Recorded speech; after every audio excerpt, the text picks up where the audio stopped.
Exodus, chapter 1.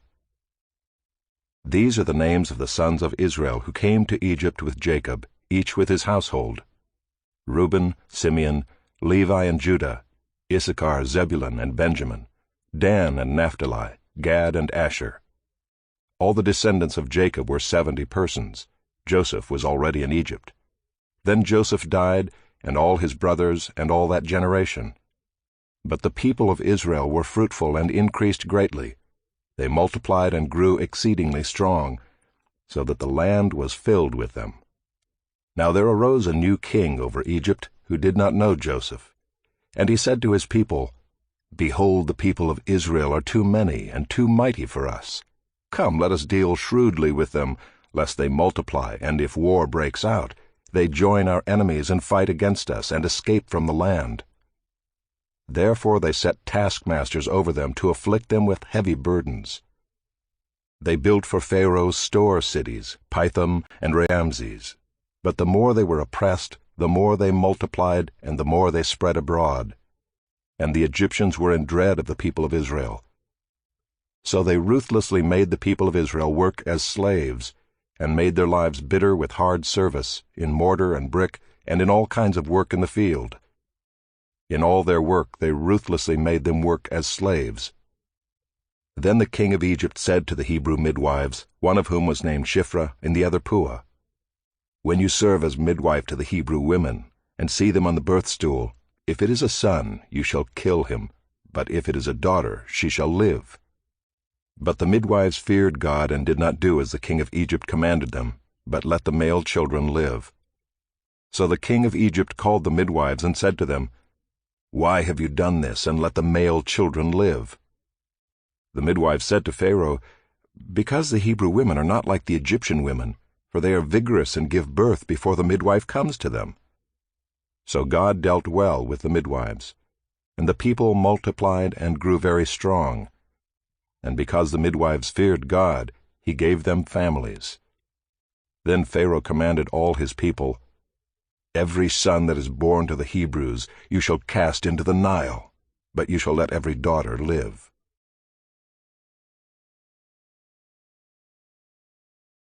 Chapter 2. Now a man from the house of Levi went and took as his wife a Levite woman. The woman conceived and bore a son, and when she saw that he was a fine child, she hid him 3 months. When she could hide him no longer, she took for him a basket made of bulrushes, and daubed it with bitumen and pitch. She put the child in it and placed it among the reeds by the river bank. And his sister stood at a distance to know what would be done to him. Now the daughter of Pharaoh came down to bathe at the river, while her young women walked beside the river. She saw the basket among the reeds, and sent her servant woman, and she took it. When she opened it, she saw the child, and behold, the baby was crying. She took pity on him and said, "This is one of the Hebrews' children." Then his sister said to Pharaoh's daughter, "Shall I go and call you a nurse from the Hebrew women to nurse the child for you?" And Pharaoh's daughter said to her, "Go."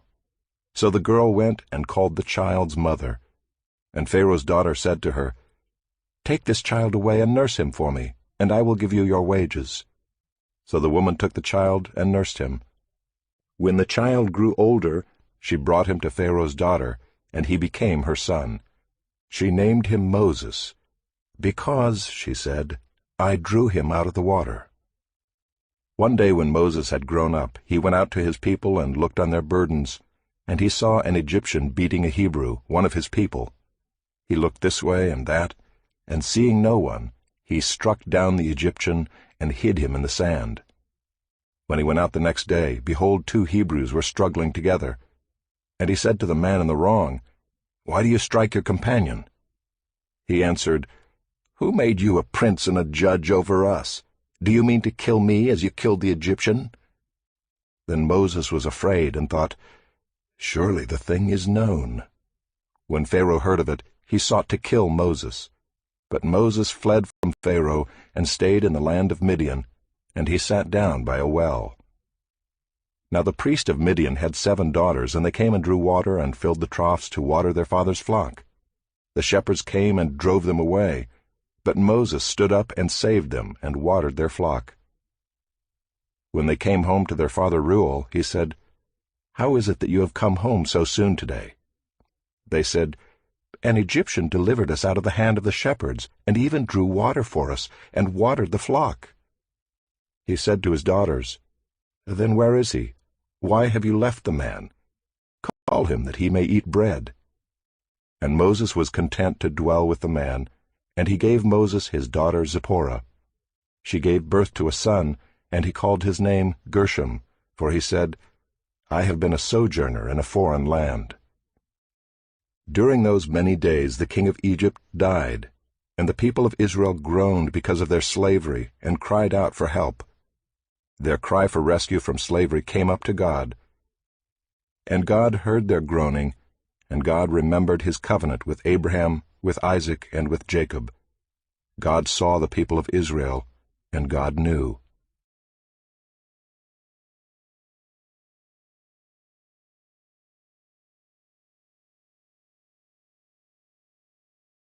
Chapter 3.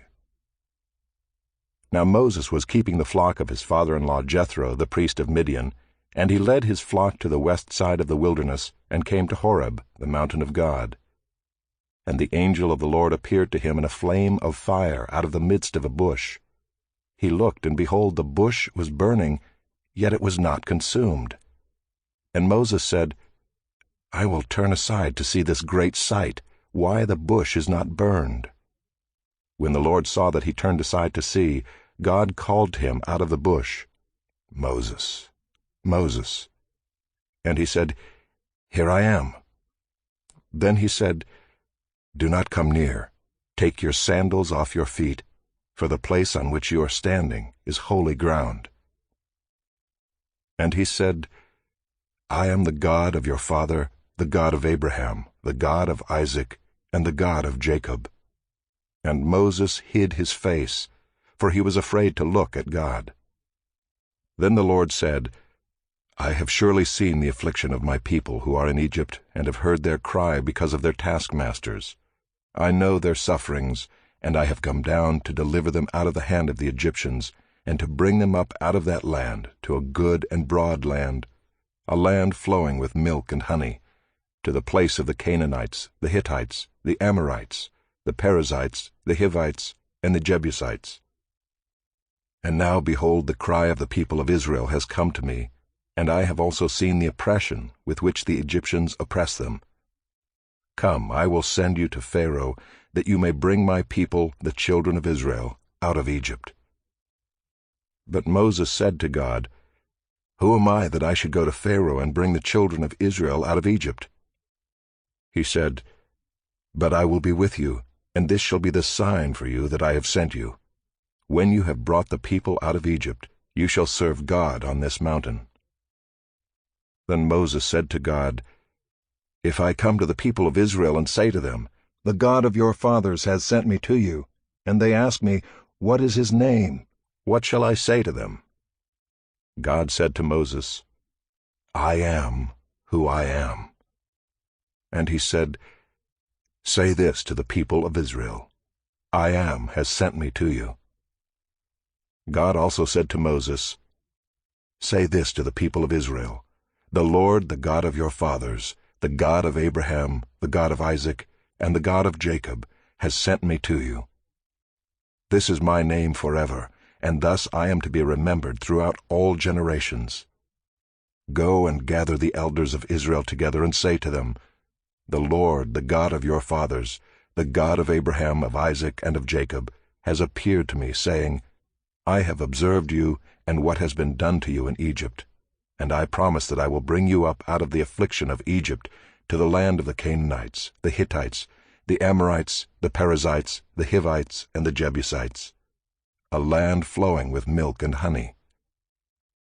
And they will listen to your voice, and you and the elders of Israel shall go to the king of Egypt and say to him, The Lord, the God of the Hebrews, has met with us, and now please let us go a 3 days' journey into the wilderness, that we may sacrifice to the Lord our God.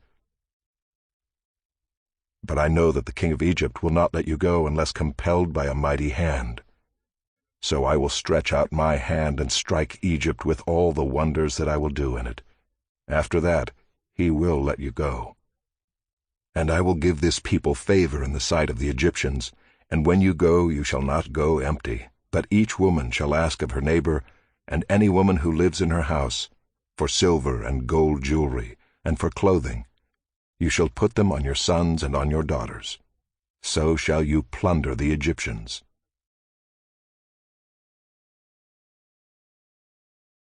Chapter 4. Then Moses answered, But behold, they will not believe me or listen to my voice, for they will say, The Lord did not appear to you. The Lord said to him, What is that in your hand? He said, A staff. And he said, Throw it on the ground. So he threw it on the ground, and it became a serpent, and Moses ran from it. But the Lord said to Moses, Put out your hand and catch it by the tail. So he put out his hand and caught it, and it became a staff in his hand. That they may believe that the Lord, the God of their fathers, the God of Abraham, the God of Isaac, and the God of Jacob, has appeared to you. Again the Lord said to him, Put your hand inside your cloak. And he put his hand inside his cloak, and when he took it out, behold, his hand was leprous like snow. Then God said, Put your hand back inside your cloak. So he put his hand back inside his cloak, and when he took it out, behold, it was restored like the rest of his flesh. If they will not believe you, God said, or listen to the first sign, they may believe the latter sign. If they will not believe even these 2 signs, or listen to your voice, you shall take some water from the Nile, and pour it on the dry ground, and the water that you shall take from the Nile will become blood on the dry ground. But Moses said to the Lord, O my Lord, I am not eloquent, either in the past or since you have spoken to your servant, but I am slow of speech and of tongue. Then the Lord said to him, Who has made man's mouth? Who makes him mute, or deaf, or seeing, or blind? Is it not I, the Lord? Now therefore go, and I will be with your mouth, and teach you what you shall speak. But he said, O my Lord, please send someone else. Then the anger of the Lord was kindled against Moses, and he said, Is there not Aaron your brother, the Levite? I know that he can speak well. Behold, he is coming out to meet you, and when he sees you, he will be glad in his heart. You shall speak to him, and put the words in his mouth, and I will be with your mouth and with his mouth, and I will teach you both what to do. He shall speak for you to the people, and he shall be your mouth, and you shall be as God to him, and take in your hand this staff, with which you shall do the signs. Moses went back to Jethro his father-in-law, and said to him, Please let me go back to my brothers in Egypt to see whether they are still alive. And Jethro said to Moses, Go in peace. And the Lord said to Moses in Midian, Go back to Egypt, for all the men who were seeking your life are dead. So Moses took his wife and his sons, and had them ride on a donkey, and went back to the land of Egypt. And Moses took the staff of God in his hand.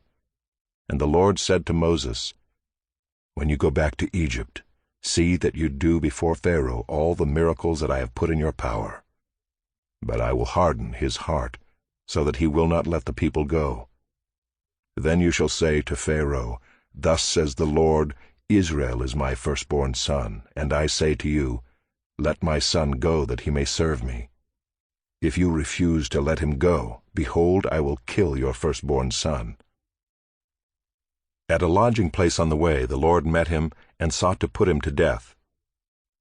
Then Zipporah took a flint, and cut off her son's foreskin, and touched Moses' feet with it, and said, Surely you are a bridegroom of blood to me. So he let him alone. It was then that she said, A bridegroom of blood, because of the circumcision. The Lord said to Aaron, Go into the wilderness to meet Moses. So he went and met him at the mountain of God, and kissed him. And Moses told Aaron all the words of the Lord with which he had sent him to speak, and all the signs that he had commanded him to do. Then Moses and Aaron went and gathered together all the elders of the people of Israel. Aaron spoke all the words that the Lord had spoken to Moses, and did the signs in the sight of the people. And the people believed, and when they heard that the Lord had visited the people of Israel, and that he had seen their affliction, they bowed their heads and worshipped.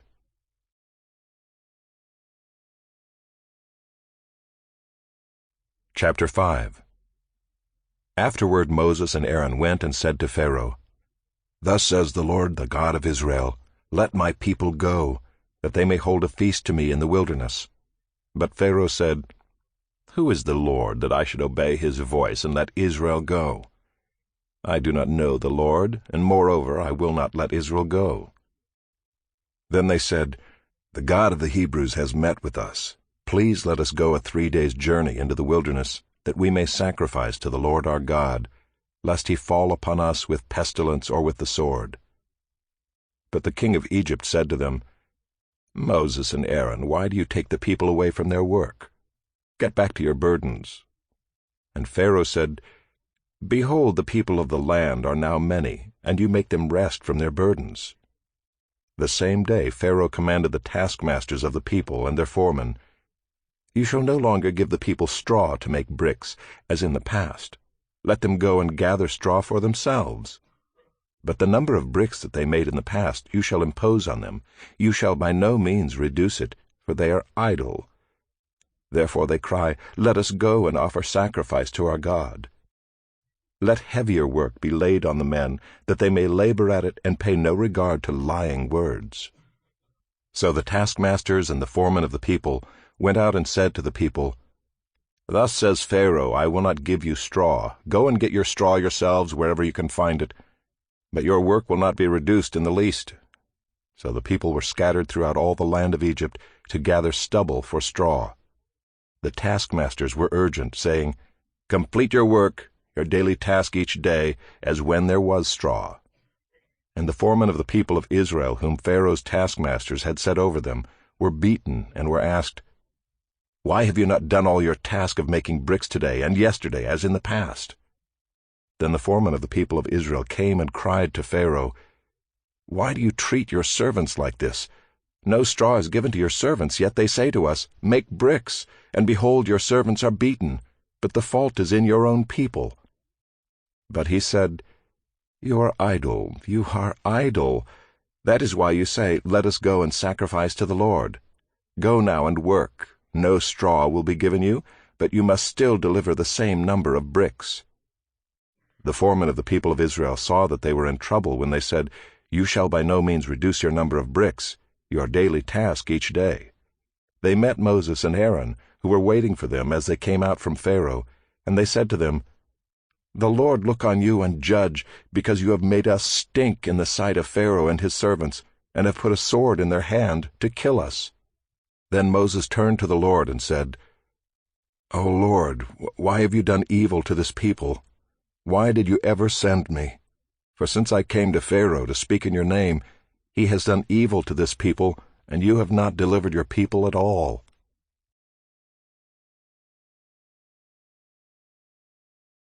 Chapter 6.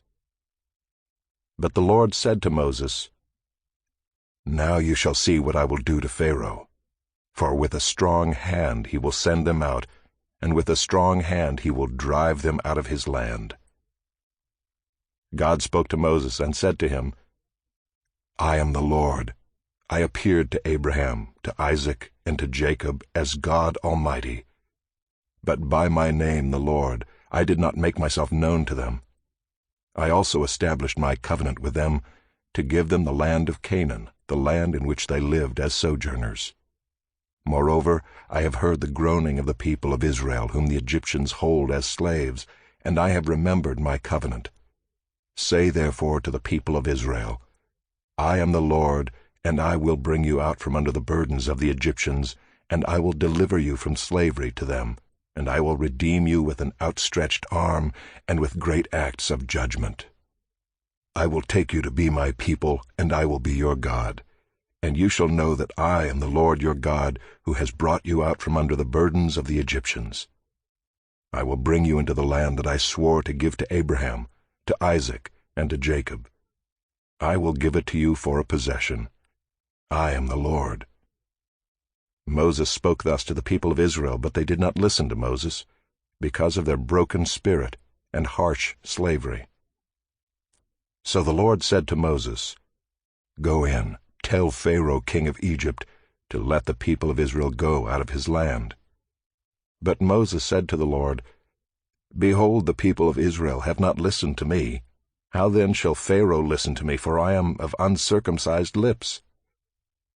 But the Lord spoke to Moses and Aaron, and gave them a charge about the people of Israel and about Pharaoh king of Egypt, to bring the people of Israel out of the land of Egypt.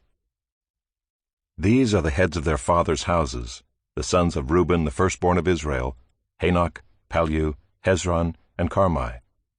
These are the clans of Reuben, the sons of Simeon, Jemuel, Jamin, Ohad, Jachin, Zohar, and Shaul, the son of a Canaanite woman. These are the clans of Simeon.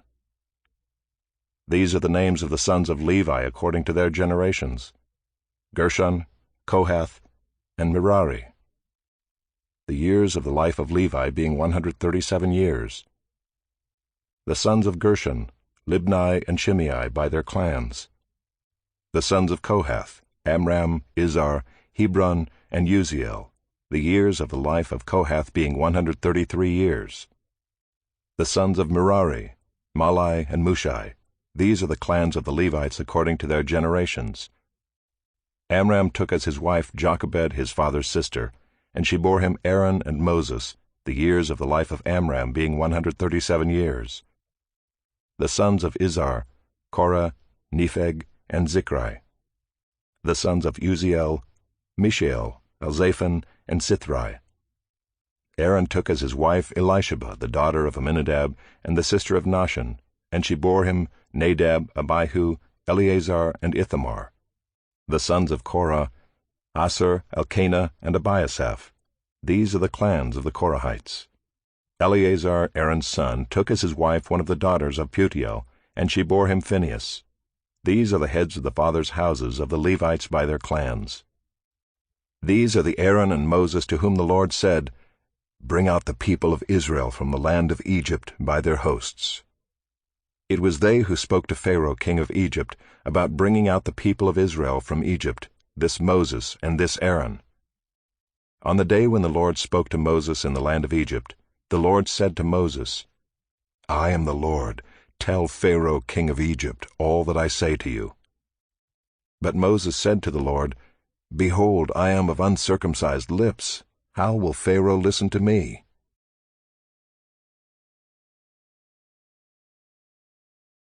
Chapter 7.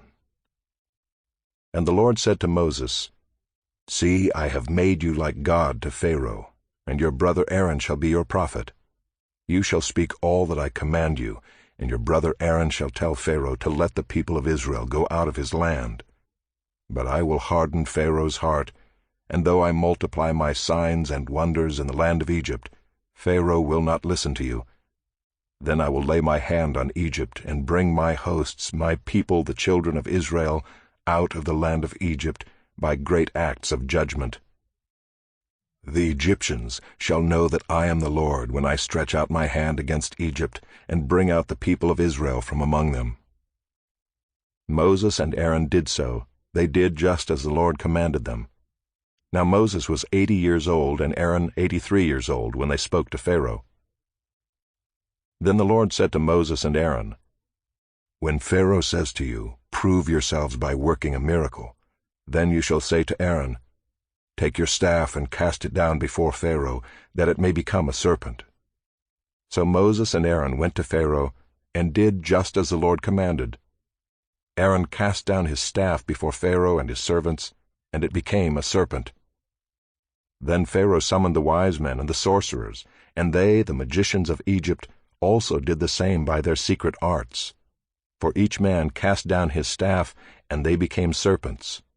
But Aaron's staff swallowed up their staffs.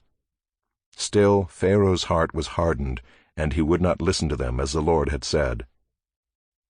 Then the Lord said to Moses, "Pharaoh's heart is hardened. He refuses to let the people go. Go to Pharaoh in the morning as he is going out to the water.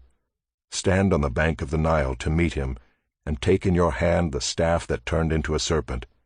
And you shall say to him, "The Lord, the God of the Hebrews, sent me to you, saying, 'Let my people go, that they may serve me in the wilderness.' But so far you have not obeyed. Thus says the Lord, 'By this you shall know that I am the Lord. Behold, with the staff that is in my hand I will strike the water that is in the Nile, and it shall turn into blood. The fish in the Nile shall die, and the Nile will stink, and the Egyptians will grow weary of drinking water from the Nile.'" And the Lord said to Moses, "Say to Aaron, 'Take your staff and stretch out your hand over the waters of Egypt, over their rivers, their canals, and their ponds, and all their pools of water, so that they may become blood, and there shall be blood throughout all the land of Egypt, even in vessels of wood and in vessels of stone.'" Moses and Aaron did as the Lord commanded. In the sight of Pharaoh and in the sight of his servants, he lifted up the staff and struck the water in the Nile, and all the water in the Nile turned into blood. And the fish in the Nile died, and the Nile stank, so that the Egyptians could not drink water from the Nile.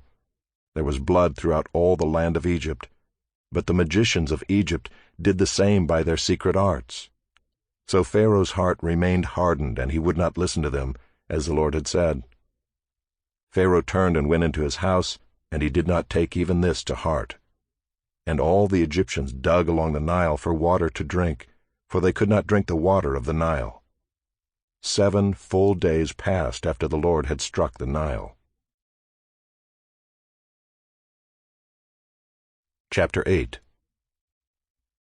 Then the Lord said to Moses, "Go into Pharaoh and say to him, 'Thus says the Lord, let my people go, that they may serve me. But if you refuse to let them go, behold, I will plague all your country with frogs.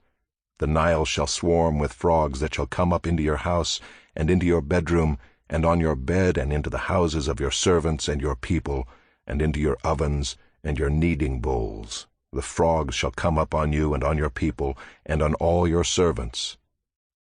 And the Lord said to Moses, "Say to Aaron, 'Stretch out your hand with your staff over the rivers, over the canals and over the pools, and make frogs come up on the land of Egypt.'" So Aaron stretched out his hand over the waters of Egypt, and the frogs came up and covered the land of Egypt. But the magicians did the same by their secret arts, and made frogs come up on the land of Egypt. Then Pharaoh called Moses and Aaron and said, "Plead with the Lord to take away the frogs from me and from my people, and I will let the people go to sacrifice to the Lord." Moses said to Pharaoh, "Be pleased to command me when I am to plead for you and for your servants and for your people, that the frogs be cut off from you and your houses, and be left only in the Nile." And he said, "Tomorrow."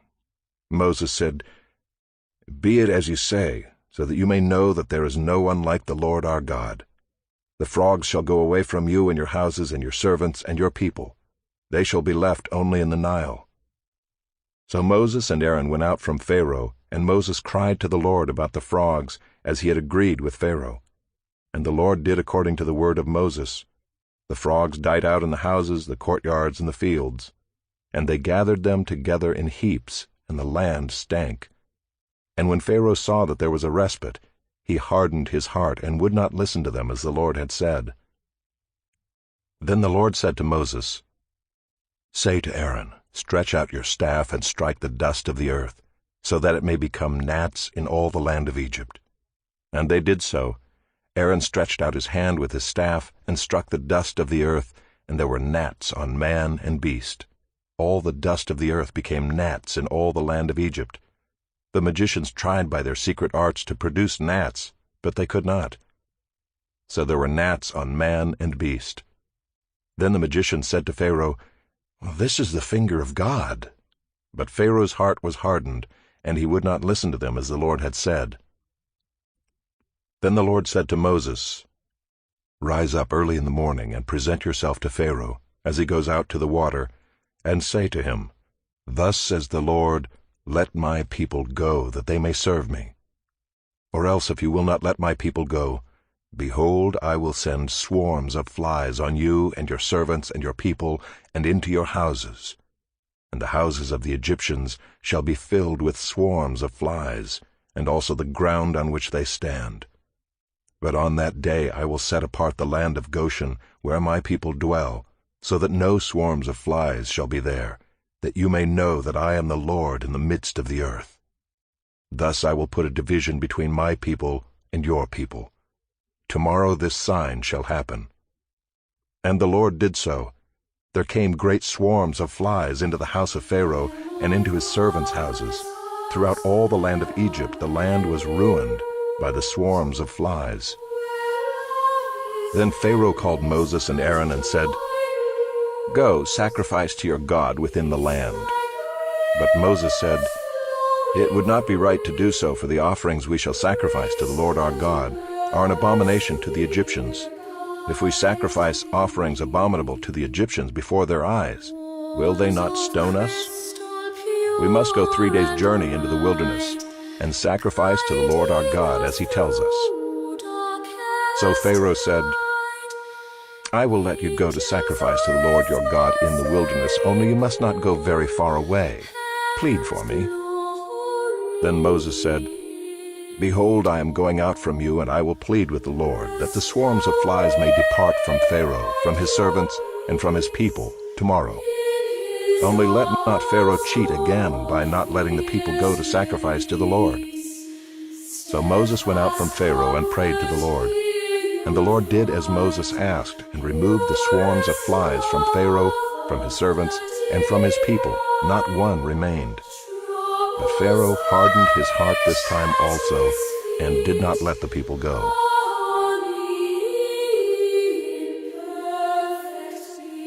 Chapter 9. Then the Lord said to Moses, "Go into Pharaoh and say to him, 'Thus says the Lord, the God of the Hebrews, let my people go, that they may serve me. For if you refuse to let them go, and still hold them, behold, the hand of the Lord will fall with a very severe plague upon your livestock that are in the field, the horses, the donkeys, the camels, the herds, and the flocks.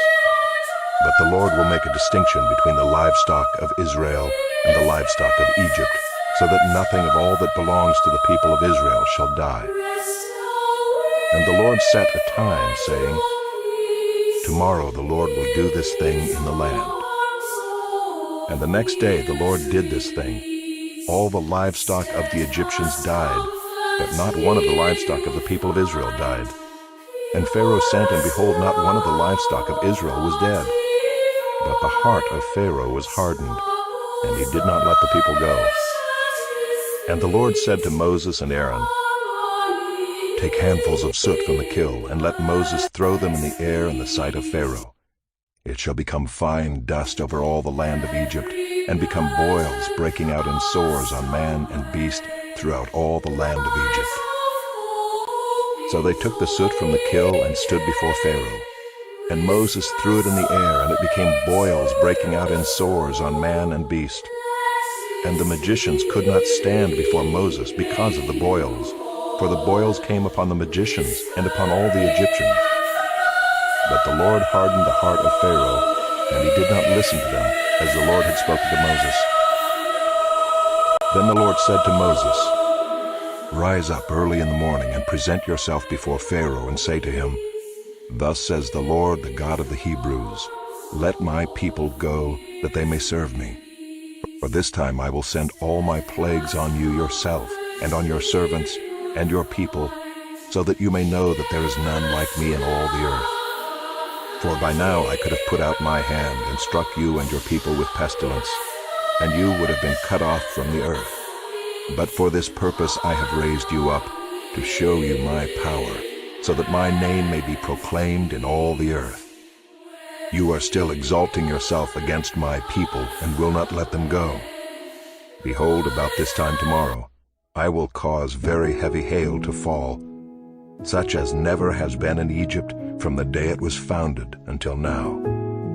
Now therefore send, get your livestock and all that you have in the field into safe shelter. For every man and beast that is in the field and is not brought home will die when the hail falls on them." Then whoever feared the word of the Lord among the servants of Pharaoh hurried his slaves and his livestock into the houses. But whoever did not pay attention to the word of the Lord left his slaves and his livestock in the field. Then the Lord said to Moses, "Stretch out your hand toward heaven, so that there may be hail in all the land of Egypt, on man and beast, and every plant of the field in the land of Egypt." Then Moses stretched out his staff toward heaven, and the Lord sent thunder and hail, and fire ran down to the earth. And the Lord rained hail upon the land of Egypt. There was hail and fire flashing continually in the midst of the hail, very heavy hail, such as had never been in all the land of Egypt since it became a nation. The hail struck down everything that was in the field in all the land of Egypt, both man and beast. And the hail struck down every plant of the field, and broke every tree of the field. Only in the land of Goshen, where the people of Israel were, was there no hail. Then Pharaoh sent and called Moses and Aaron and said to them, "This time I have sinned. The Lord is in the right, and I and my people are in the wrong. Plead with the Lord, for there has been enough of God's thunder and hail. I will let you go, and you shall stay no longer." Moses said to him, "As soon as I have gone out of the city, I will stretch out my hands to the Lord. The thunder will cease, and there will be no more hail, so that you may know that the earth is the Lord's. But as for you and your servants, I know that you do not yet fear the Lord God." The flax and the barley were struck down, for the barley was in the ear and the flax was in bud. But the wheat and the emmer were not struck down, for they are late in coming up. So Moses went out of the city from Pharaoh and stretched out his hands to the Lord, and the thunder and the hail ceased, and the rain no longer poured upon the earth. But when Pharaoh saw that the rain and the hail and the thunder had ceased, he sinned yet again, and hardened his heart, he and his servants. So the heart of Pharaoh was hardened, and he did not let the people of Israel go, just as the Lord had spoken through Moses.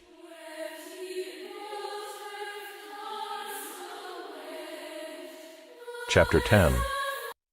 Then the Lord said to Moses, "Go into Pharaoh, for I have hardened his heart and the heart of his servants, that I may show these signs of mine among them, and that you may tell in the hearing of your son and of your grandson how I have dealt harshly with the Egyptians, and what signs I have done among them, that you may know that I am the Lord." So Moses and Aaron went in to Pharaoh and said to him, "Thus says the Lord, the God of the Hebrews, how long will you refuse to humble yourself before me? Let my people go, that they may serve me. For if you refuse to let my people go, behold, tomorrow I will bring locusts into your country, and they shall cover the face of the land, so that no one can see the land. And they shall eat what is left to you after the hail, and they shall eat every tree of yours that grows in the field. And they shall fill your houses and the houses of all your servants, and of all the Egyptians, as neither your fathers nor your grandfathers have seen, from the day they came on earth to this day." Then he turned and went out from Pharaoh. Then Pharaoh's servants said to him, "How long shall this man be a snare to us? Let the man go, that they may serve the Lord their God. Do you not yet understand that Egypt is ruined?" So Moses and Aaron were brought back to Pharaoh, and he said to them, "Go, serve the Lord your God. But which ones are to go?" And Moses said, "We will go with our young and our old. We will go with our sons and daughters, and with our flocks and herds, for we must hold a feast to the Lord." But he said to them, "The Lord be with you if ever I let you and your little ones go. Look, you have some evil purpose in mind. No, go, the men among you, and serve the Lord, for that is what you are asking." And they were driven out from Pharaoh's presence. Then the Lord said to Moses, "Stretch out your hand over the land of Egypt for the locusts, so that they may come upon the land of Egypt and eat every plant in the land, all that the hail has left." So Moses stretched out his staff over the land of Egypt, and the Lord brought an east wind upon the land all that day and all that night. When it was morning, the east wind had brought the locusts. The locusts came up over all the land of Egypt and settled on the whole country of Egypt, such a dense swarm of locusts as had never been before, nor ever will be again. They covered the face of the whole land, so that the land was darkened, and they ate all the plants in the land and all the fruit of the trees that the hail had left. Not a green thing remained, neither tree nor plant of the field, through all the land of Egypt. Then Pharaoh hastily called Moses and Aaron and said, I have sinned against the Lord your God and against you. Now therefore, forgive my sin, please, only this once, and plead with the Lord your God only to remove this death from me." So he went out from Pharaoh and pleaded with the Lord. And the Lord turned the wind into a very strong west wind, which lifted the locusts and drove them into the Red Sea. Not a single locust was left in all the country of Egypt. But the Lord hardened Pharaoh's heart, and he did not let the people of Israel go. Then the Lord said to Moses, "Stretch out your hand toward heaven, that there may be darkness over the land of Egypt, a darkness to be felt." So Moses stretched out his hand toward heaven, and there was pitch darkness in all the land of Egypt 3 days. They did not see one another, nor did anyone rise from his place for 3 days. But all the people of Israel had light where they lived. Then Pharaoh called Moses and said, "Go, serve the Lord. Your little ones also may go with you. Only let your flocks and your herds remain behind." But Moses said, "You must also let us have sacrifices and burnt offerings, that we may sacrifice to the Lord our God. Our livestock also must go with us. Not a hoof shall be left behind, for we must take of them to serve the Lord our God. And we do not know with what we must serve the Lord until we arrive there." But the Lord hardened Pharaoh's heart, and he would not let them go. Then Pharaoh said to him, "Get away from me. Take care never to see my face again, for on the day you see my face, you shall die." Moses said, "As you say, I will not see your face again."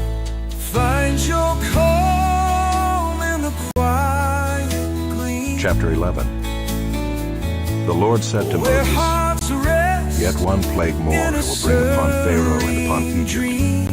Afterward he will let you go from here.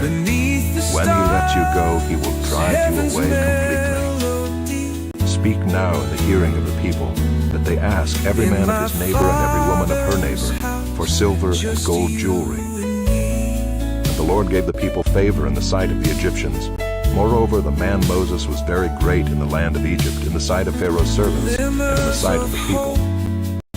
So Moses said, "Thus says the Lord, about midnight I will go out in the midst of Egypt, and every firstborn in the land of Egypt shall die, from the firstborn of Pharaoh who sits on his throne, even to the firstborn of the slave girl who is behind the handmill, and all the firstborn of the cattle. There shall be a great cry throughout all the land of Egypt, such as there has never been, nor ever will be again. But not a dog shall growl against any of the people of Israel, whether man or beast, that you may know that the Lord makes a distinction between Egypt and Israel. And all these your servants shall come down to me, and bow down to me, saying, Get out, you and all the people who follow you. And after that I will go out." And he went out from Pharaoh in hot anger. Then the Lord said to Moses, "Pharaoh will not listen to you, that my wonders may be multiplied in the land of Egypt." Moses and Aaron did all these wonders before Pharaoh, and the Lord hardened Pharaoh's heart, and he did not let the people of Israel go out of his land. In my father's house, just you. Chapter 12. The Lord said to Moses and Aaron in the land of Egypt, "This month shall be for you the beginning of months. It shall be the first month of the year for you. Tell all the congregation of Israel that on the 10th day of this month every man shall take a lamb according to their fathers' houses, a lamb for a household. And if the household is too small for a lamb, then he and his nearest neighbor shall take according to the number of persons. According to what each can eat, you shall make your count for the lamb. Your lamb shall be without blemish, a male a year old. You may take it from the sheep or from the goats, and you shall keep it until the 14th day of this month, when the whole assembly of the congregation of Israel shall kill their lambs at twilight. Then they shall take some of the blood and put it on the 2 doorposts and the lintel of the houses in which they eat it. They shall eat the flesh that night, roasted on the fire, with unleavened bread and bitter herbs they shall eat it. Do not eat any of it raw or boiled in water, but roasted, its head with its legs and its inner parts. And you shall let none of it remain until the morning. Anything that remains until the morning you shall burn. In this manner you shall eat it, with your belt fastened, your sandals on your feet, and your staff in your hand. and you shall eat it in haste. It is the Lord's Passover. For I will pass through the land of Egypt that night, and I will strike all the firstborn in the land of Egypt, both man and beast. And on all the gods of Egypt I will execute judgments. I am the Lord. The blood shall be a sign for you on the houses where you are. And when I see the blood, I will pass over you, and no plague will befall you to destroy you when I strike the land of Egypt. This day shall be for you a memorial day, and you shall keep it as a feast to the Lord throughout your generations, as a statute forever. You shall keep it as a feast. 7 days you shall eat unleavened bread. On the first day you shall remove leaven out of your houses. For if anyone eats what is leavened from the first day until the 7th day, that person shall be cut off from Israel. On the first day you shall hold a holy assembly, and on the 7th day a holy assembly. No work shall be done on those days. But what everyone needs to eat, that alone may be prepared by you. And you shall observe the feast of unleavened bread, for on this very day I brought your hosts out of the land of Egypt. Therefore you shall observe this day throughout your generations as a statute forever. In the first month, from the 14th day of the month at evening, you shall eat unleavened bread until the 21st day of the month at evening. For 7 days no leaven is to be found in your houses. If anyone eats what is leavened, that person will be cut off from the congregation of Israel, whether he is a sojourner or a native of the land. You shall eat nothing leavened. In all your dwelling places you shall eat unleavened bread. Then Moses called all the elders of Israel and said to them, Go and select lambs for yourselves according to your clans, and kill the Passover lamb. Take a bunch of hyssop and dip it in the blood that is in the basin, and touch the lintel and the 2 doorposts with the blood that is in the basin. None of you shall go out of the door of his house until the morning. For the Lord will pass through to strike the Egyptians, and when he sees the blood on the lintel and on the 2 doorposts, the Lord will pass over the door, and will not allow the destroyer to enter your houses to strike you. You shall observe this rite as a statute for you and for your sons forever. And when you come to the land that the Lord will give you, as he has promised, you shall keep this service. And when your children say to you, What do you mean by this service? You shall say, It is the sacrifice of the Lord's Passover, for he passed over the houses of the people of Israel in Egypt, when he struck the Egyptians, but spared our houses. And the people bowed their heads and worshipped. Then the people of Israel went and did so, as the Lord had commanded Moses and Aaron, so they did. At midnight the Lord struck down all the firstborn in the land of Egypt, from the firstborn of Pharaoh who sat on his throne, to the firstborn of the captive who was in the dungeon, and all the firstborn of the livestock. And Pharaoh rose up in the night, he and all his servants and all the Egyptians, and there was a great cry in Egypt, for there was not a house where someone was not dead. Then he summoned Moses and Aaron by night and said, Up, go out from among my people, both you and the people of Israel, and go, serve the Lord as you have said. Take your flocks and your herds as you have said, and be gone, and bless me also. The Egyptians were urgent with the people to send them out of the land in haste, for they said, We shall all be dead. So the people took their dough before it was leavened, their kneading bowls being bound up in their cloaks on their shoulders. The people of Israel had also done as Moses told them, for they had asked the Egyptians for silver and gold jewelry and for clothing. And the Lord had given the people favor in the sight of the Egyptians, so that they let them have what they asked. Thus they plundered the Egyptians. And the people of Israel journeyed from Ramses to Succoth, about 600,000 men on foot, besides women and children. A mixed multitude also went up with them, and very much livestock, both flocks and herds. And they baked unleavened cakes of the dough that they had brought out of Egypt, for it was not leavened, because they were thrust out of Egypt and could not wait, nor had they prepared any provisions for themselves. The time that the people of Israel lived in Egypt was 430 years. At the end of 430 years, on that very day, all the hosts of the Lord went out from the land of Egypt. It was a night of watching by the Lord to bring them out of the land of Egypt, So this same night is a night of watching kept to the Lord by all the people of Israel throughout their generations. And the Lord said to Moses and Aaron, "This is the statute of the Passover. No foreigner shall eat of it, but every slave that is bought for money may eat of it after you have circumcised him. No foreigner or hired worker may eat of it. It shall be eaten in one house. You shall not take any of the flesh outside the house, and you shall not break any of its bones. All the congregation of Israel shall keep it.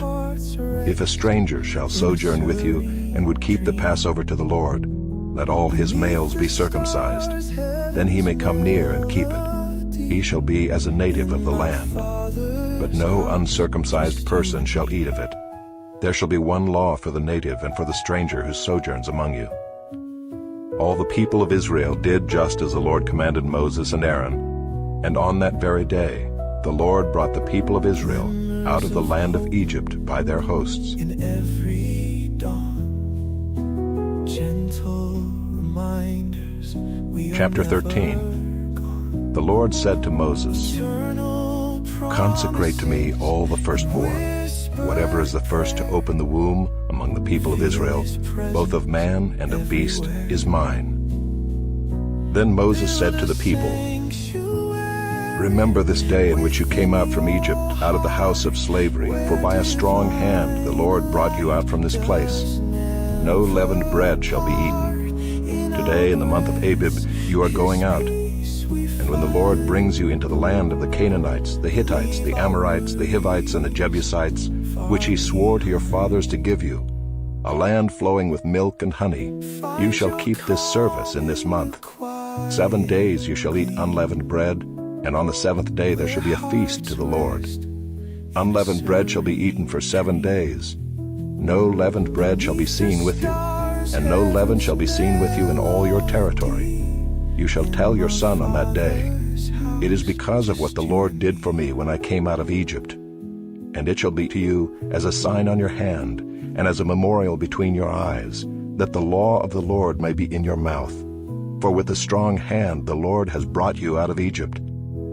You shall therefore keep this statute at its appointed time from year to year. When the Lord brings you into the land of the Canaanites, as he swore to you and your fathers, and shall give it to you, you shall set apart to the Lord all that first opens the womb. All the firstborn of your animals that are males shall be the Lord's. Every firstborn of a donkey you shall redeem with a lamb, or if you will not redeem it, you shall break its neck. Every firstborn of man among your sons you shall redeem. And when in time to come your son asks you, 'What does this mean?' you shall say to him, 'By a strong hand the Lord brought us out of Egypt from the house of slavery. For when Pharaoh stubbornly refused to let us go, the Lord killed all the firstborn in the land of Egypt, both the firstborn of man and the firstborn of animals. Therefore I sacrificed to the Lord all the males that first open the womb, but all the firstborn of my sons I redeem. It shall be as a mark on your hand or frontlets between your eyes, for by a strong hand the Lord brought us out of Egypt." When Pharaoh let the people go, God did not lead them by way of the land of the Philistines, although that was near. For God said, "Lest the people change their minds when they see war and return to Egypt." But God led the people around by the way of the wilderness toward the Red Sea. And the people of Israel went up out of the land of Egypt equipped for battle.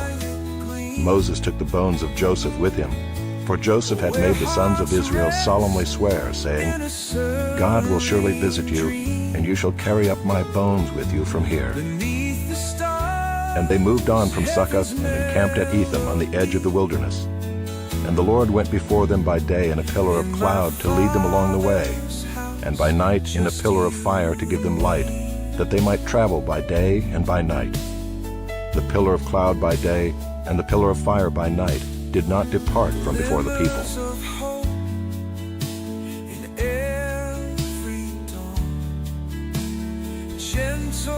Chapter 14. Then the Lord said to Moses, "Tell the people of Israel to turn back and encamp in front of Pi-hahiroth, between Migdol and the city, in front of Baal-zephon. You shall encamp facing it by the sea. For Pharaoh will say of the people of Israel, 'They are wandering in the land, the wilderness has shut them in,' and I will Pharaoh's heart and he will pursue them, and I will get glory over Pharaoh and all his host. And the Egyptians shall know that I am the Lord. And they did so. When the king of Egypt was told that the people had fled, the mind of Pharaoh and his servants was changed toward the people, and they said, "What is this we have done, that we have let Israel go from serving us?"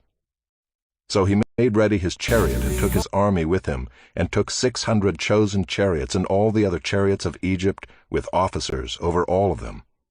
And the Lord hardened the heart of Pharaoh king of Egypt, and he pursued the people of Israel, while the people of Israel were going out defiantly.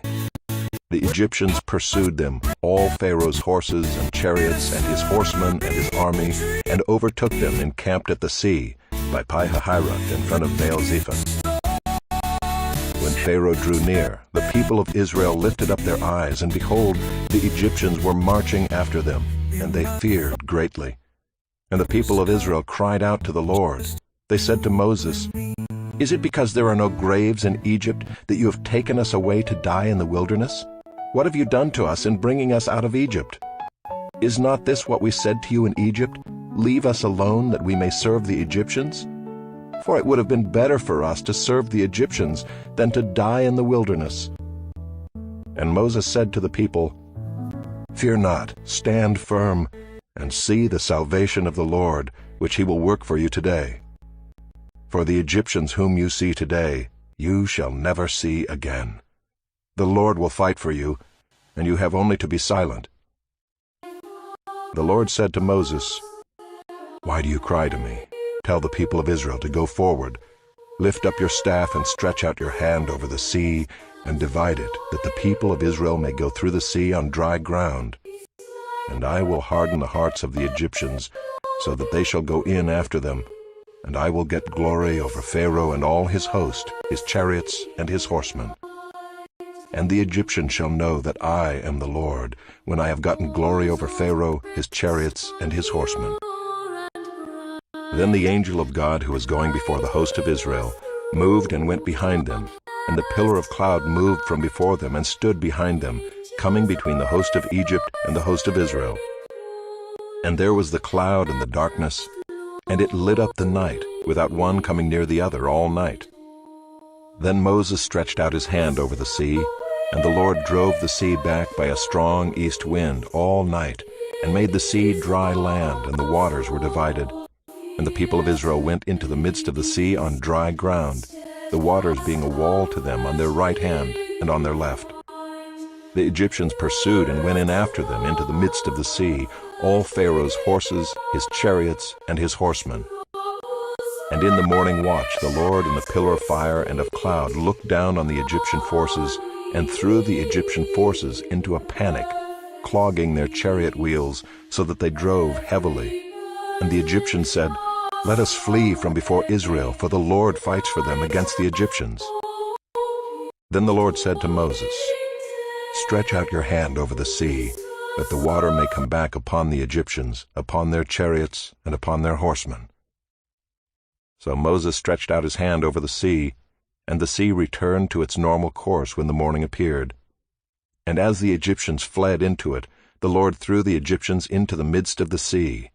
The waters returned and covered the chariots and the horsemen. Of all the host of Pharaoh that had followed them into the sea, not one of them remained. But the people of Israel walked on dry ground through the sea, the waters being a wall to them on their right hand and on their left. Thus the Lord saved Israel that day from the hand of the Egyptians, and Israel saw the Egyptians dead on the seashore. Israel saw the great power that the Lord used against the Egyptians, so the people feared the Lord, and they believed in the Lord and in his servant Moses.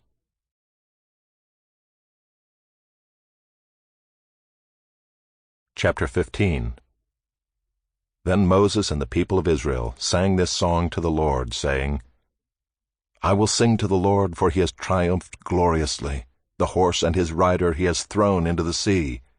The Lord is my strength and my song, and he has become my salvation. This is my God, and I will praise him, my father's God, and I will exalt him. The Lord is a man of war, the Lord is his name. Pharaoh's chariots and his host he cast into the sea, and his chosen officers were sunk in the Red Sea. The floods covered them, they went down into the depths like a stone. Your right hand, O Lord, glorious in power, your right hand, O Lord, shatters the enemy. In the greatness of your majesty you overthrow your adversaries. You send out your fury, it consumes them like stubble. At the blast of your nostrils the waters piled up, the floods stood up in a heap, the deeps congealed in the heart of the sea. The enemy said, I will pursue, I will overtake, I will divide the spoil, my desire shall have its fill of them, I will draw my sword, my hand shall destroy them. You blew with your wind, the sea covered them, they sank like lead in the mighty waters. Who is like you, O Lord, among the gods? Who is like you, majestic in holiness, awesome in glorious deeds, doing wonders? You stretched out your right hand, the earth swallowed them. You have led in your steadfast love the people whom you have redeemed. You have guided them by your strength to your holy abode. The peoples have heard, they tremble. Pangs have seized the inhabitants of Philistia. Now are the chiefs of Edom dismayed. Trembling seizes the leaders of Moab. All the inhabitants of Canaan have melted away. Terror and dread fall upon them. Because of the greatness of your arm, they are still as a stone. Till your people, O Lord, pass by. Till the people pass by whom you have purchased. You will bring them in and plant them on your own mountain, the place, O Lord, which you have made for your abode, the sanctuary, O Lord, which your hands have established. The Lord will reign forever and ever. For when the horses of Pharaoh with his chariots and his horsemen went into the sea, the Lord brought back the waters of the sea upon them, but the people of Israel walked on dry ground in the midst of the sea. Then Miriam the prophetess, the sister of Aaron, took a tambourine in her hand, and all the women went out after her with tambourines and dancing. And Miriam sang to them, Sing to the Lord, for he has triumphed gloriously. The horse and his rider he has thrown into the sea. Then Moses made Israel set out from the Red Sea, and they went into the wilderness of Shur. They went 3 days in the wilderness and found no water. When they came to Marah, they could not drink the water of Marah because it was bitter. Therefore it was named Marah. And the people grumbled against Moses, saying, What shall we drink? And he cried to the Lord, and the Lord showed him a log, and he threw it into the water, and the water became sweet. There the Lord made for them a statute and a rule, and there he tested them, saying, If you will diligently listen to the voice of the Lord your God, and do that which is right in his eyes, and give ear to his commandments, and keep all his statutes, I will put none of the diseases on you that I put on the Egyptians, for I am the Lord your healer. Then they came to Elim, where there were 12 springs of water and 70 palm trees, and they encamped there by the water.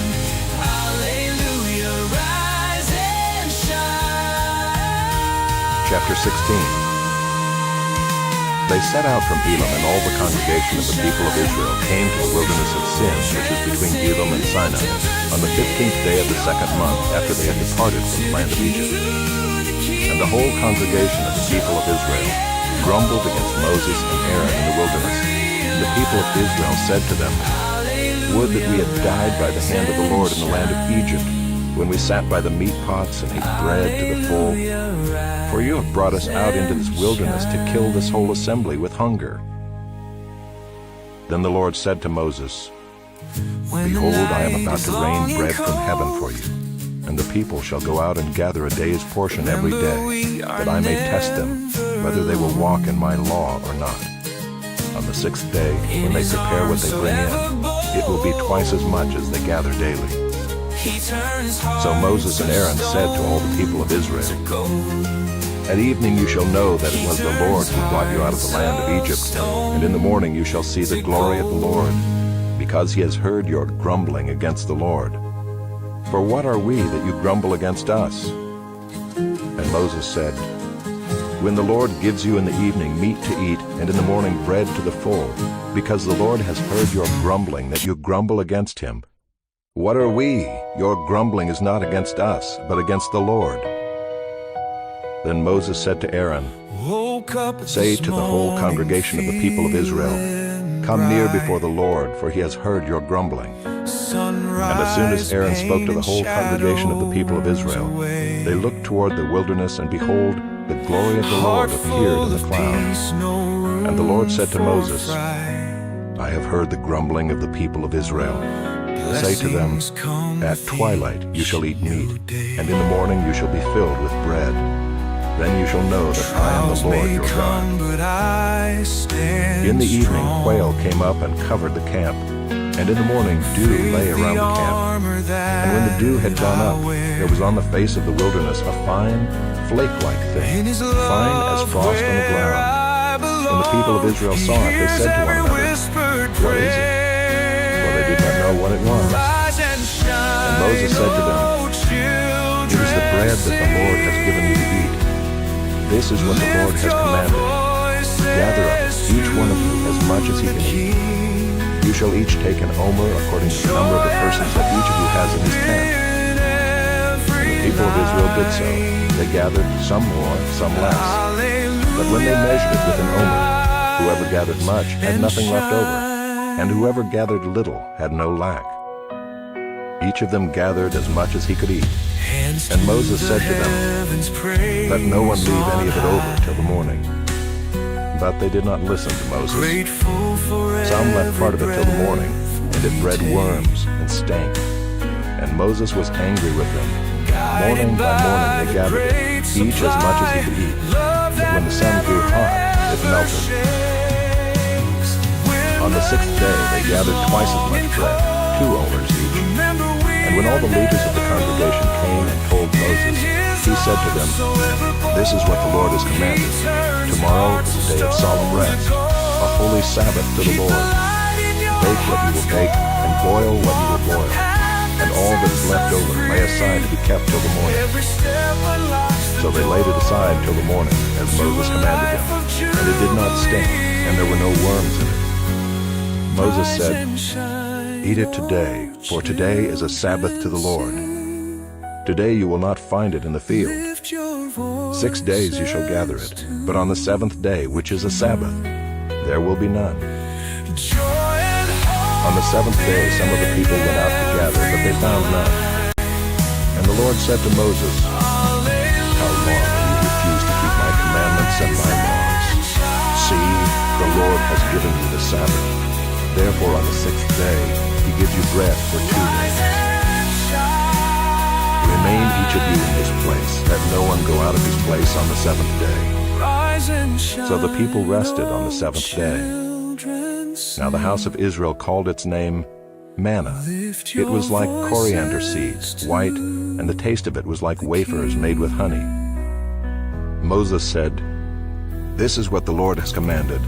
Let an omer of it be kept throughout your generations, so that they may see the bread with which I fed you in the wilderness, when I brought you out of the land of Egypt. And Moses said to Aaron, Take a jar and put an omer of manna in it, and place it before the Lord to be kept throughout your generations. As the Lord commanded Moses, so Aaron placed it before the testimony to be kept.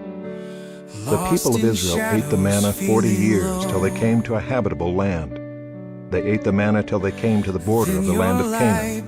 An omer is the 10th part of an ephah.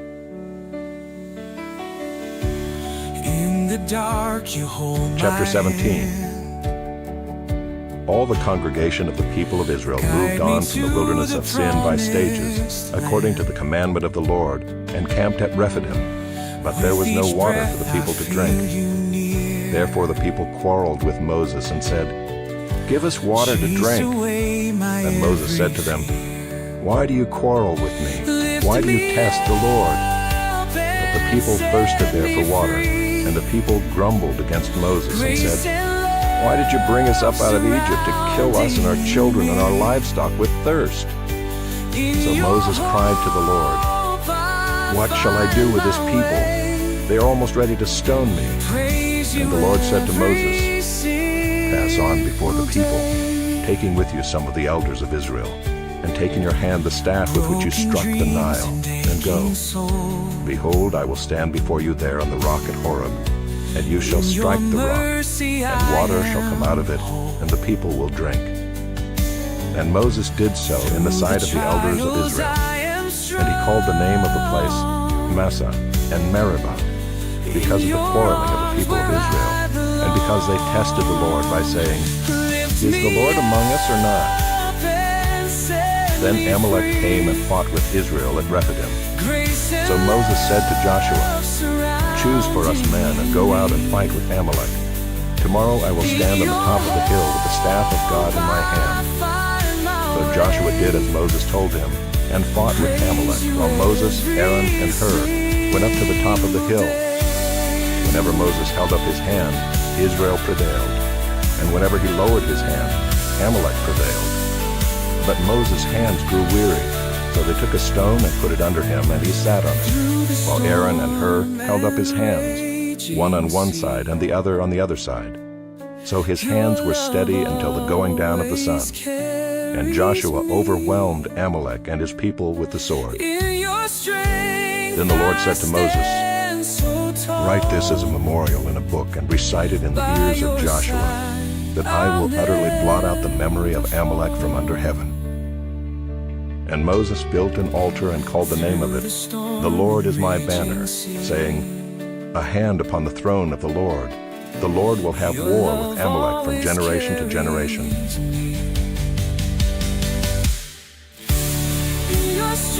Chapter 18. Jethro, the priest of Midian, Moses' father-in-law, heard of all that God had done for Moses and for Israel his people, how the Lord had brought Israel out of Egypt.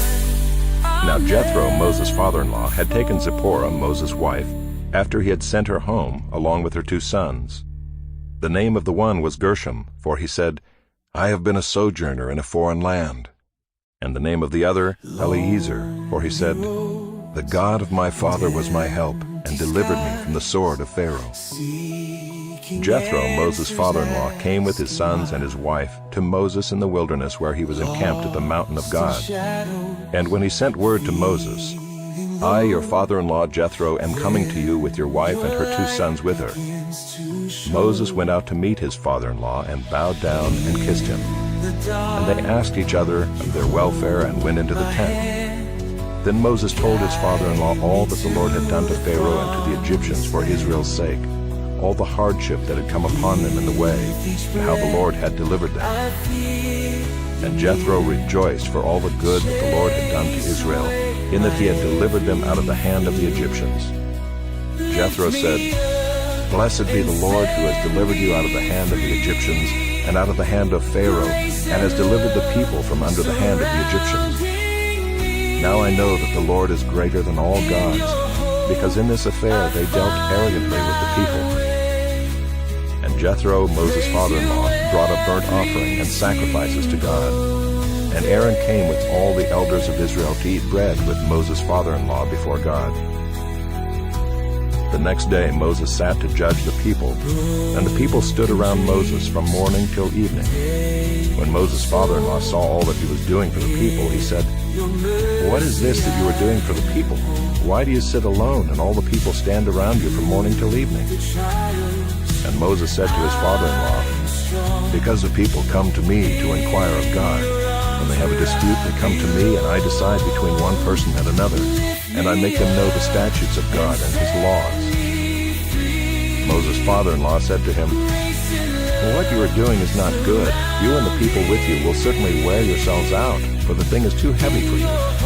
You are not able to do it alone. Now obey my voice. I will give you advice, and God be with you. You shall represent the people before God and bring their cases to God, and you shall warn them about the statutes and the laws, and make them know the way in which they must walk and what they must do. Moreover, look for able men from all the people, men who fear God, who are trustworthy and hate a bribe, and place such men over the people as chiefs of thousands, of hundreds, of 50s, and of 10s, and let them judge the people at all times. Every great matter they shall bring to you, but any small matter they shall decide themselves.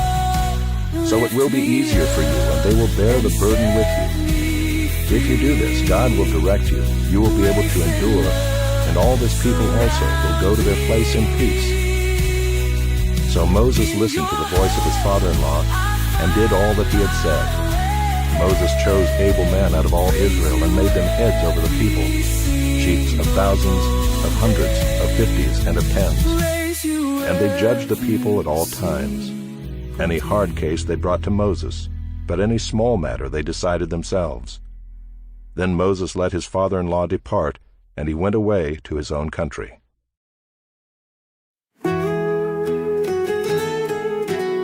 Chapter 19. On the third new moon after the people of Israel had gone out of the land of Egypt, on that day they came into the wilderness of Sinai.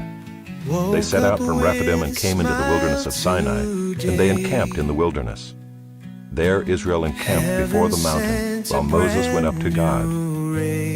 The Lord called to him out of the mountain, saying, "Thus you shall say to the house of Jacob, and tell the people of Israel, You yourselves have seen what I did to the Egyptians, and how I bore you on eagle's wings and brought you to myself.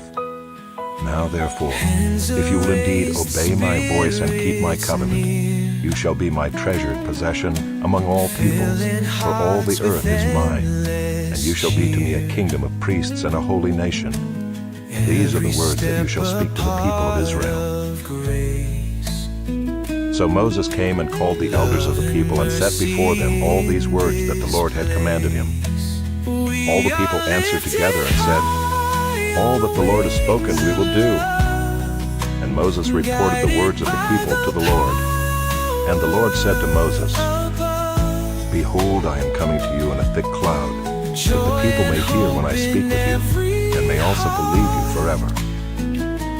When Moses told the words of the people to the Lord said to Moses, "Go to the people and consecrate them today and tomorrow, and let them wash their garments and be ready for the third day.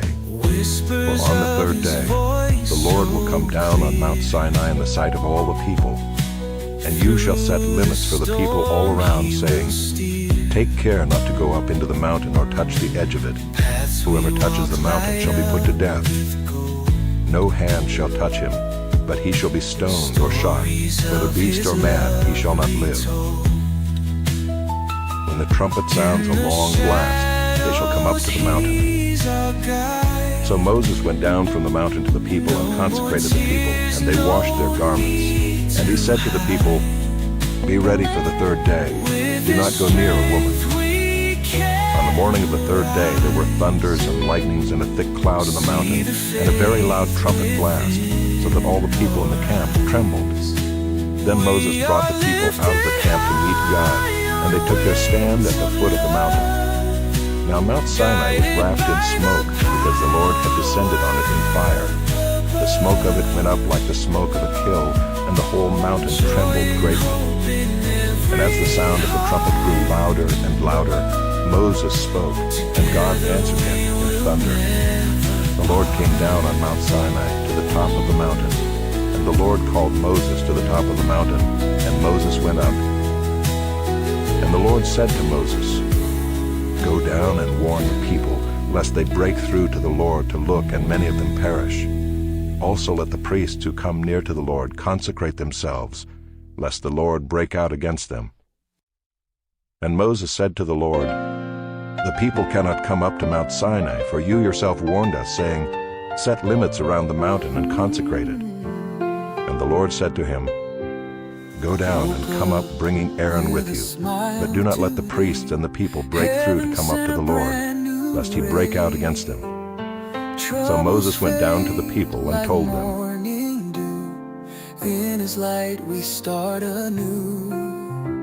Chapter 20. And God spoke all these words, saying, "I am the Lord your God who brought you out of the land of Egypt, out of the house of slavery. You shall have no other gods before me. You shall not make for yourself a carved image, or any likeness of anything that is in heaven above, or that is in the earth beneath, or that is in the water under the earth. You shall not bow down to them or serve them. For I, the Lord your God, am a jealous God, visiting the iniquity of the fathers on the children to the third and the fourth generation of those who hate me, but showing steadfast love to thousands of those who love me and keep my commandments. You shall not take the name of the Lord your God in vain, for the Lord will not hold him guiltless who takes his name in vain. Remember the Sabbath day, to keep it holy. 6 days you shall labor and do all your work, but the seventh day is a Sabbath to the Lord your God. On it you shall not do any work, you or your son or your daughter, your male servant or your female servant, or your livestock, or the sojourner who is within your gates. For in 6 days the Lord made heaven and earth, the sea and all that is in them, and rested on the seventh day. Therefore the Lord blessed the Sabbath day and made it holy.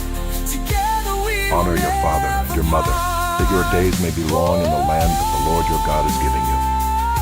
You shall not murder. You shall not commit adultery. You shall not steal. You shall not bear false witness against your neighbor. You shall not covet your neighbor's house. You shall not covet your neighbor's wife, or his male servant, or his female servant, or his ox, or his donkey, or anything that is your neighbor's. Now when all the people saw the thunder and the flashes of lightning and the sound of the trumpet and the mountains smoking, the people were afraid and trembled, and they stood far off and said to Moses, You speak to us, and we will listen, but do not let God speak to us, lest we die. Moses said to the people, Do not fear, for God has come to test you, that the fear of him may be before you, that you may not sin. The people stood far off, while Moses drew near to the thick darkness where God was. And the Lord said to Moses, Thus you shall say to the people of Israel, You have seen for yourselves that I have talked with you from heaven. You shall not make gods of silver to be with me, nor shall you make for yourselves gods of gold. An altar of earth you shall make for me, and sacrifice on it your burnt offerings and your peace offerings, your sheep and your oxen. In every place where I cause my name to be remembered, I will come to you and bless you. If you make me an altar of stone, you shall not build it of hewn stones. For if you wield your tool on it, you profane it. And you shall not go up by steps to my altar, that your nakedness be not exposed on it. Chapter 21. Now these are the rules that you shall set before them.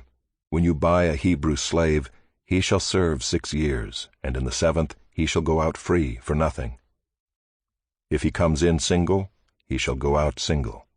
If he comes in married, then his wife shall go out with him. If his master gives him a wife and she bears him sons or daughters, the wife and her children shall be her master's, and he shall go out alone. But if the slave plainly says, I love my master, my wife, and my children, I will not go out free, then his master shall bring him to God, and he shall bring him to the door or the doorpost, and his master shall bore his ear through with an awl, and he shall be his slave forever. When a man sells his daughter as a slave, she shall not go out as the male slaves do. If she does not please her master, who has designated her for himself, then he shall let her be redeemed. He shall have no right to sell her to a foreign people, since he has broken faith with her. If he designates her for his son, he shall deal with her as with a daughter. If he takes another wife to himself, he shall not diminish her food, her clothing, or her marital rights. And if he does not do these 3 things for her, she shall go out for nothing without payment of money. Whoever strikes a man so that he dies shall be put to death.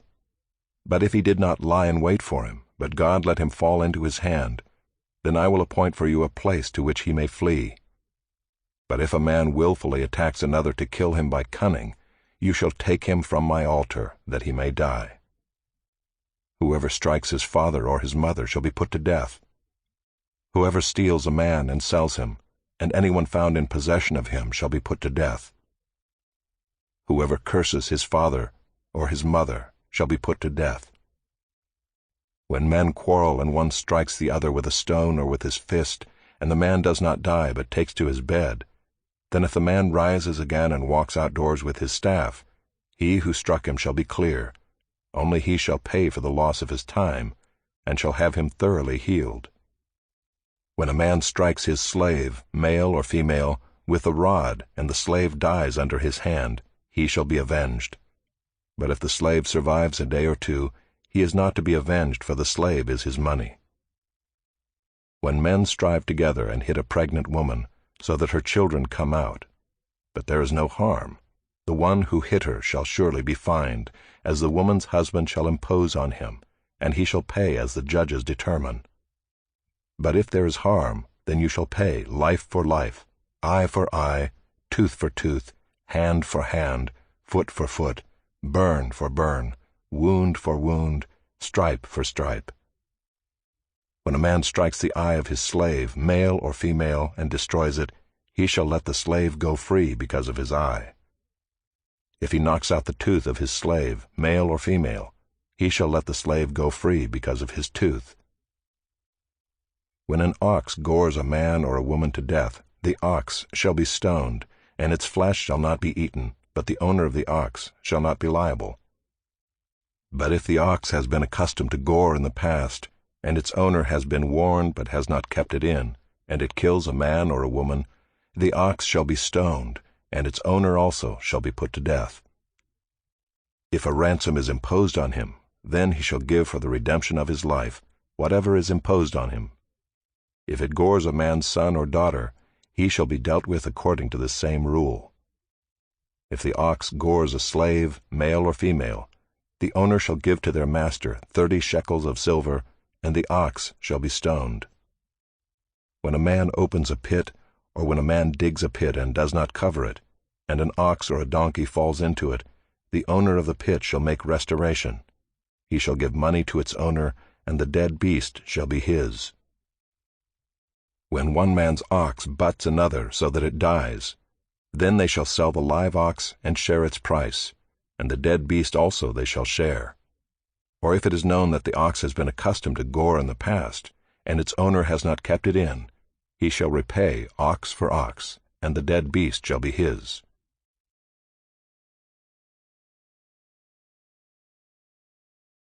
Chapter 22. If a man steals an ox or a sheep, and kills it or sells it, he shall repay 5 oxen for an ox, and 4 sheep for a sheep. If a thief is found breaking in and is struck so that he dies, there shall be no blood guilt for him. But if the sun has risen on him, there shall be blood guilt for him. He shall surely pay. If he has nothing, then he shall be sold for his theft. If the stolen beast is found alive in his possession, whether it is an ox or a donkey or a sheep, he shall pay double. If a man causes a field or vineyard to be grazed over or lets his beast loose, and it feeds in another man's field, he shall make restitution from the best in his own field and in his own vineyard. If fire breaks out and catches in thorns, so that the stacked grain or the standing grain or the field is consumed, he who started the fire shall make full restitution. If a man gives to his neighbor money or goods to keep safe, and it is stolen from the man's house, then if the thief is found, he shall pay double. If the thief is not found, the owner of the house shall come near to God to show whether or not he has put his hand to his neighbor's property. For every breach of trust, whether it is for an ox, for a donkey, for a sheep, for a cloak, or for any kind of lost thing, of which one says, "This is it," the case of both parties shall come before God. The one whom God condemns shall pay double to his neighbor. If a man gives to his neighbor a donkey or an ox or a sheep or any beast to keep safe, and it dies or is injured or is driven away without anyone seeing it, an oath by the Lord shall be between them both to see whether or not he has put his hand to his neighbor's property. The owner shall accept the oath, and he shall not make restitution. But if it is stolen from him, he shall make restitution to its owner. If it is torn by beasts, let him bring it as evidence. He shall not make restitution for what has been torn. If a man borrows anything of his neighbor, and it is injured or dies, the owner not being with it, he shall make full restitution. If the owner was with it, he shall not make restitution. If it was hired, it came for its hiring fee. If a man seduces a virgin who is not betrothed and lies with her, he shall give the bride price for her and make her his wife. If her father utterly refuses to give her to him, he shall pay money equal to the bride price for virgins. You shall not permit a sorceress to live. Whoever lies with an animal shall be put to death. Whoever sacrifices to any god other than the Lord alone shall be devoted to destruction. You shall not wrong a sojourner or oppress him, for you were sojourners in the land of Egypt. You shall not mistreat any widow or fatherless child. If you do mistreat them and they cry out to me, I will surely hear their cry, and my wrath will burn, and I will kill you with the sword, and your wives shall become widows and your children fatherless. If you lend money to any of my people with you who is poor, you shall not be like a moneylender to him, and you shall not exact interest from him. If ever you take your neighbor's cloak in pledge, you shall return it to him before the sun goes down, for that is his only covering, and it is his cloak for his body. In what else shall he sleep? And if he cries to me, I will hear, for I am compassionate. You shall not revile God, nor curse a ruler of your people. You shall not delay to offer from the fullness of your harvest and from the outflow of your presses. The firstborn of your sons you shall give to me. You shall do the same with your oxen and with your sheep. 7 days it shall be with its mother. On the 8th day you shall give it to me. You shall be consecrated to me. Therefore you shall not eat any flesh that is torn by beasts in the field. You shall throw it to the dogs.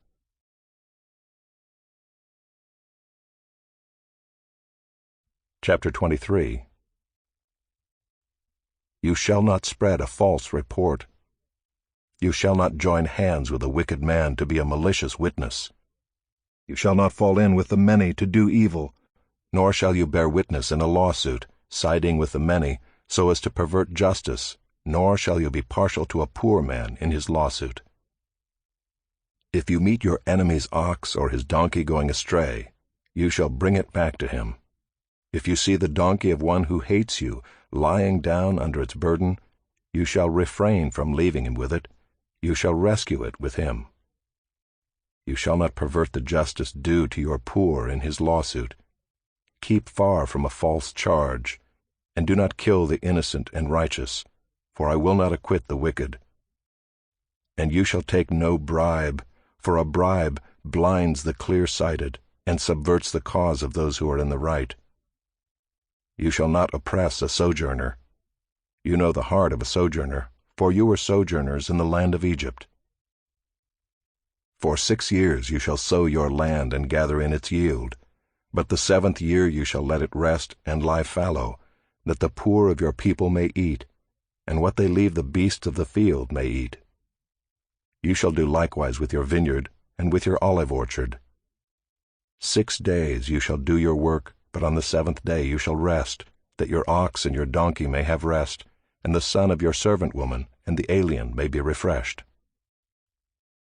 Pay attention to all that I have said to you, and make no mention of the names of other gods, nor let it be heard on your lips. 3 times in the year you shall keep a feast to me. You shall keep the feast of unleavened bread. As I commanded you, you shall eat unleavened bread for 7 days at the appointed time in the month of Abib. For in it you came out of Egypt. None shall appear before me empty-handed. You shall keep the feast of harvest, of the firstfruits of your labor, of what you sow in the field. You shall keep the feast of ingathering at the end of the year, when you gather in from the field the fruit of your labor. 3 times in the year shall all your males appear before the Lord God. You shall not offer the blood of my sacrifice with anything leavened, or let the fat of my feast remain until the morning. The best of the firstfruits of your ground you shall bring into the house of the Lord your God. You shall not boil a young goat in its mother's milk. Behold, I send an angel before you to guard you on the way, and to bring you to the place that I have prepared. Pay careful attention to him and obey his voice. Do not rebel against him, for he will not pardon your transgression, for my name is in him. But if you carefully obey his voice and do all that I say, then I will be an enemy to your enemies, and an adversary to your adversaries. When my angel goes before you and brings you to the Amorites and the Hittites and the Perizzites and the Canaanites, the Hivites and the Jebusites, and I blot them out. You shall not bow down to their gods, nor serve them, nor do as they do, but you shall utterly overthrow them and break their pillars in pieces. You shall serve the Lord your God, and he will bless your bread and your water, and I will take sickness away from among you. None shall miscarry or be barren in your land. I will fulfill the number of your days. I will send my terror before you, and will throw into confusion all the people against whom you shall come. And I will make all your enemies turn their backs to you. And I will send hornets before you, which shall drive out the Hivites, the Canaanites, and the Hittites from before you. I will not drive them out from before you in 1 year, lest the land become desolate and the wild beasts multiply against you.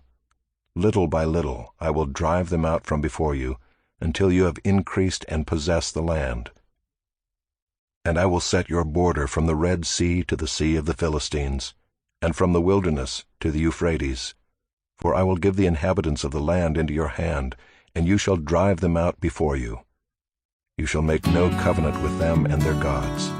They shall not dwell in your land, lest they make you sin against me. For if you serve their gods, it will surely be a snare to you. Shadows call, feet may stumble, spirit Chapter 24. Then he said to Moses, Come up to the Lord, you and Aaron, Nadab and Abihu, and 70 of the elders of Israel, and worship from afar. Moses alone shall come near to the Lord, but the others shall not come near, and the people shall not come up with him. Moses came and told the people all the words of the Lord and all the rules. And all the people answered with one voice and said, All the words that the Lord has spoken we will do. And Moses wrote down all the words of the Lord. He rose early in the morning and built an altar at the foot of the mountain, and 12 pillars according to the 12 tribes of Israel. And he sent young men of the people of Israel, who offered burnt offerings and sacrificed peace offerings of oxen to the Lord. And Moses took half of the blood and put it in basins, and half of the blood he threw against the altar. Then he took the book of the covenant and read it in the hearing of the people. And they said, All that the Lord has spoken we will do, and we will be obedient. And Moses took the blood and threw it on the people and said, Behold the blood of the covenant that the Lord has made with you in accordance with all these words. Then Moses and Aaron, Nadab and Abihu, and 70 of the elders of Israel went up, and they saw the God of Israel. There was under his feet as it were a pavement of sapphire stone, like the very heaven for clearness. And he did not lay his hand on the chief men of the people of Israel. They beheld God, and ate and drank. The Lord said to Moses, Come up to me on the mountain and wait there, that I may give you the tablets of stone, with the law and the commandment which I have written for their instruction. So Moses rose with his assistant Joshua, and Moses went up into the mountain of God. And he said to the elders, Wait here for us until we return to you. And behold, Aaron and Hur are with you. Whoever has a dispute, let him go to them. So Moses went up on the mountain, and the cloud covered the mountain. The glory of the Lord dwelt on Mount Sinai, and the cloud covered it 6 days. And on the 7th day he called to Moses out of the midst of the cloud. Now the appearance of the glory of the Lord was like a devouring fire on the top of the mountain in the sight of the people of Israel. Moses entered the cloud and went up on the mountain. And Moses was on the mountain 40 days and 40 nights.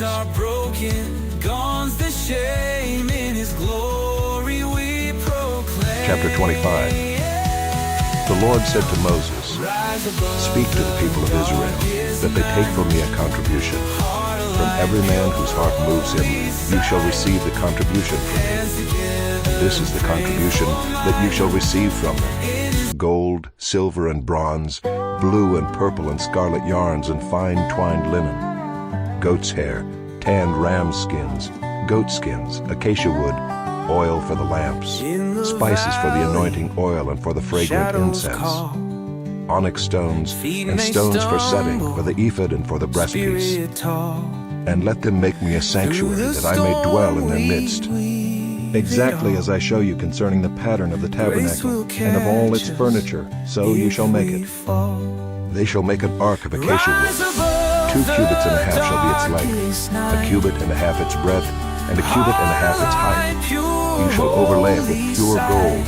Inside and outside shall you overlay it, and you shall make on it a molding of gold around it. You shall cast 4 rings of gold for it, and put them on its 4 feet, 2 rings on the one side of it, and 2 rings on the other side of it. You shall make poles of acacia wood, and overlay them with gold. And you shall put the poles into the rings on the sides of the ark, to carry the ark by them. The poles shall remain in the rings of the ark, they shall not be taken from it. And you shall put into the ark the testimony that I shall give you. You shall make a mercy seat of pure gold. 2 cubits and a half shall be its length, and a cubit and a half its breadth. And you shall make 2 cherubim of gold, hammered work shall you make them, on the 2 ends of the mercy seat. Make 1 cherub on the one end, and 1 cherub on the other end. Of 1 piece with the mercy seat shall you make the cherubim on its 2 ends.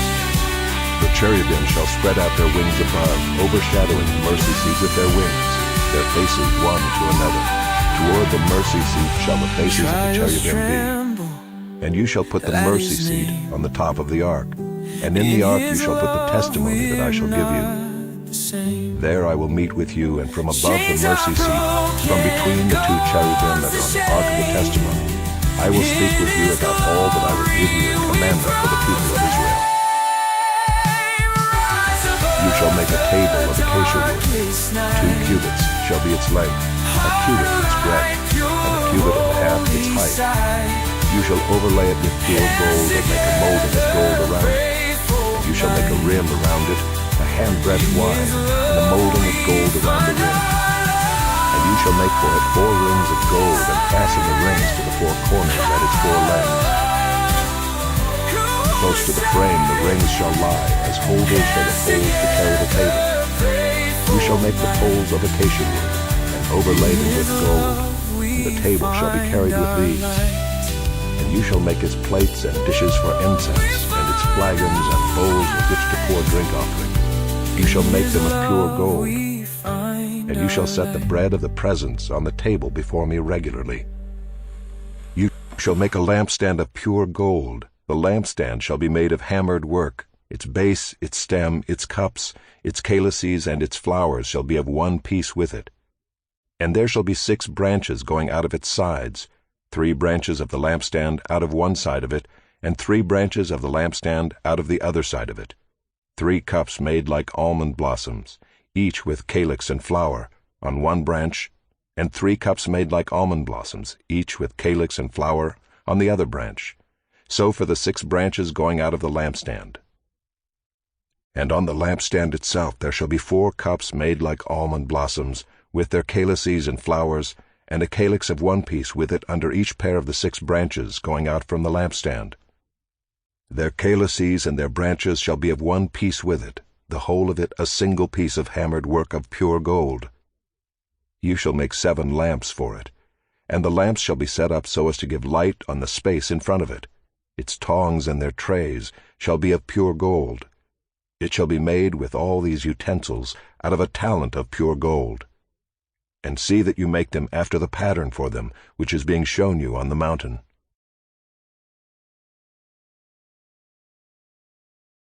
Chapter 26. Moreover, you shall make the tabernacle with 10 curtains of fine twined linen, and blue and purple and scarlet yarns.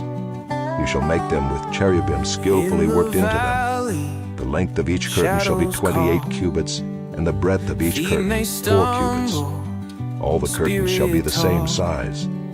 5 curtains shall be coupled to one another, and the other 5 curtains shall be coupled to one another. And you shall make loops of blue on the edge of the outermost curtain in the first set. Likewise you shall make loops on the edge of the outermost curtain in the second set. 50 loops you shall make on the one curtain, and 50 loops you shall make on the edge of the curtain that is in the second set. The loops shall be opposite one another. And you shall make 50 clasps of gold, and couple the curtains one to the other with the clasps, so that the tabernacle may be a single whole. You shall also make curtains of goat's hair for a tent over the tabernacle. 11 curtains shall you make. The length of each curtain shall be 30 cubits, and the breadth of each curtain 4 cubits. The 11 curtains shall be the same size. You shall couple 5 curtains by themselves, and 6 curtains by themselves. And the 6th curtain you shall double over at the front of the tent. You shall make 50 loops on the edge of the curtain that is outermost in one set, and 50 loops on the edge of the curtain that is outermost in the second set. You shall make 50 clasps of bronze, and put the clasps into the loops, and couple the tent together, that it may be a single whole. And the part that remains of the curtains of the tent, the half curtain that remains, shall hang over the back of the tabernacle. And the extra that remains in the length of the curtains, the cubit on the one side and the cubit on the other side, shall hang over the sides of the tabernacle on this side and that side to cover it. And you shall make for the tent a covering of tanned ram skins and a covering of goat skins on top. You shall make upright frames for the tabernacle of acacia wood. 10 cubits shall be the length of a frame, and a cubit and a half the breadth of each frame. There shall be 2 tenons in each frame for fitting together. So shall you do for all the frames of the tabernacle. You shall make the frames for the tabernacle, 20 frames for the south side, and 40 bases of silver you shall make under the 20 frames, 2 bases under one frame for its 2 tenons, and 2 bases under the next frame for its 2 tenons. And for the second side of the tabernacle on the north side, 20 frames, and there 40 bases of silver, 2 bases under one frame, and 2 bases under the next frame. And for the rear of the tabernacle westward you shall make 6 frames, and you shall make 2 frames for corners of the tabernacle in the rear. They shall be separate beneath, but joined at the top at the first ring. Thus shall it be with both of them. They shall form the 2 corners. And there shall be 8 frames with their bases of silver, 16 bases, 2 bases under one frame, and 2 bases under another frame. You shall make bars of acacia wood, 5 for the frames of the one side of the tabernacle, and 5 bars for the frames of the other side of the tabernacle, and 5 bars for the frames of the side of the tabernacle at the rear westward. The middle bar halfway up the frames shall run from end to end. You shall overlay the frames with gold, and shall make their rings of gold for holders for the bars, and you shall overlay the bars with gold. Then you shall erect the tabernacle according to the plan for it that you were shown on the mountain. And you shall make a veil of blue and purple and scarlet yarns, and fine twined linen.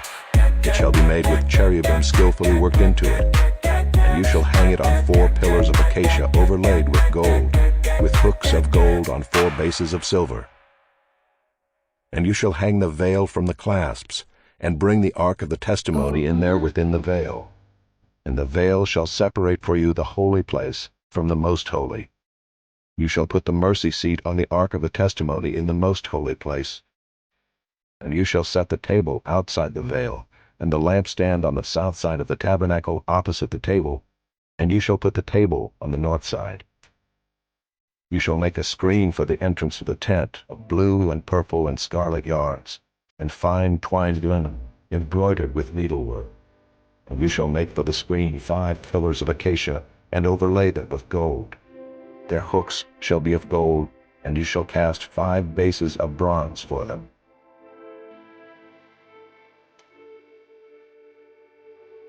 Chapter 27.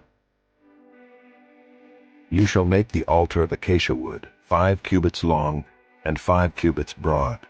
The altar shall be square, and its height shall be 3 cubits. And you shall make horns for it on its 4 corners. Its horns shall be of one piece with it, and you shall overlay it with bronze. You shall make pots for it to receive its ashes, and shovels and basins and forks and fire pans. You shall make all its utensils of bronze. You shall also make for it a grating and network of bronze, and on the net you shall make 4 bronze rings at its 4 corners. And you shall set it under the ledge of the altar, so that the net extends halfway down the altar. And you shall make poles for the altar, poles of acacia wood, and overlay them with bronze. And the poles shall be put through the rings, but the poles are on the 2 sides of the altar when it is carried. You shall make it hollow with boards. As it has been shown you on the mountain, so shall it be made. You shall make the court of the tabernacle. On the south side the court shall have hangings of fine twined linen, 100 cubits long for one side. Its 20 pillars and their 20 bases shall be of bronze, but the hooks of the pillars and their fillets shall be of silver. And likewise for its length on the north side there shall be hangings 100 cubits long, its pillars 20 and their bases 20, of bronze, but the hooks of the pillars and their fillets shall be of silver. And for the breadth of the court on the west side there shall be hangings for 50 cubits, with 10 pillars and 10 bases. The breadth of the court on the front to the east shall be 50 cubits. The hangings for the one side of the gate shall be 15 cubits, with their 3 pillars and 3 bases. On the other side the hangings shall be 15 cubits, with their 3 pillars and 3 bases. For the gate of the court there shall be a screen 20 cubits long of blue and purple and scarlet yarns, and fine twined linen, embroidered with needlework. It shall have 4 pillars, and with them 4 bases. All the pillars around the court shall be filleted with silver. Their hooks shall be of silver, and their bases of bronze. The length of the court shall be 100 cubits, the breadth 50, and the height 5 cubits, with hangings of fine twined linen, and bases of bronze.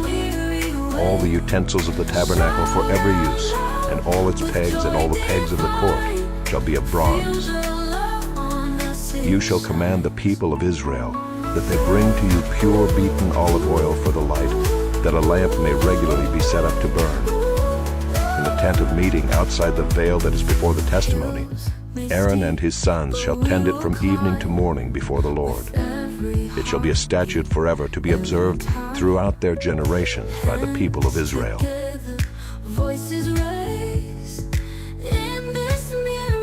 Chapter 28.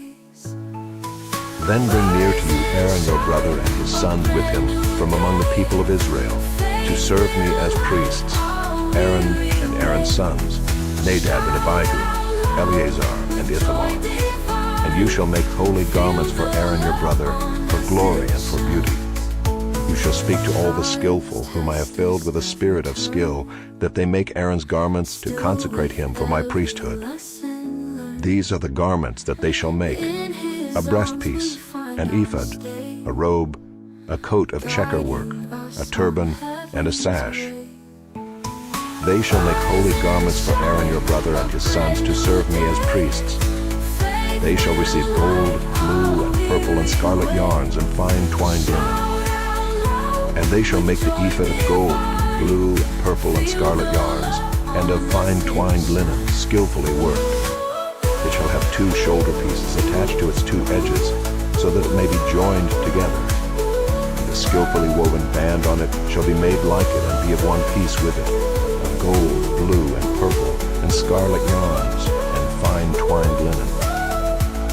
You shall take 2 onyx stones and engrave on them the names of the sons of Israel, 6 of their names on the one stone, and the names of the remaining 6 on the other stone, in the order of their birth.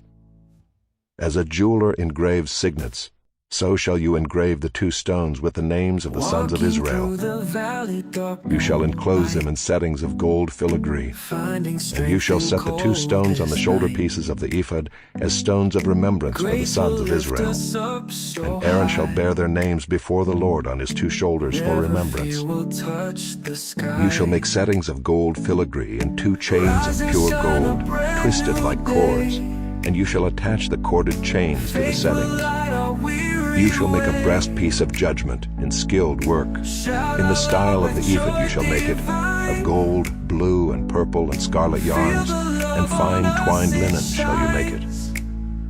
It shall be square and doubled, a span its length, and a span its breadth. You shall set in it 4 rows of stone.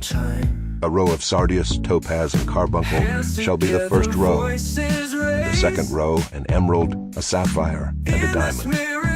And the third row, a jacinth, an agate, and an amethyst. And the fourth row, a beryl, an onyx, and a jasper.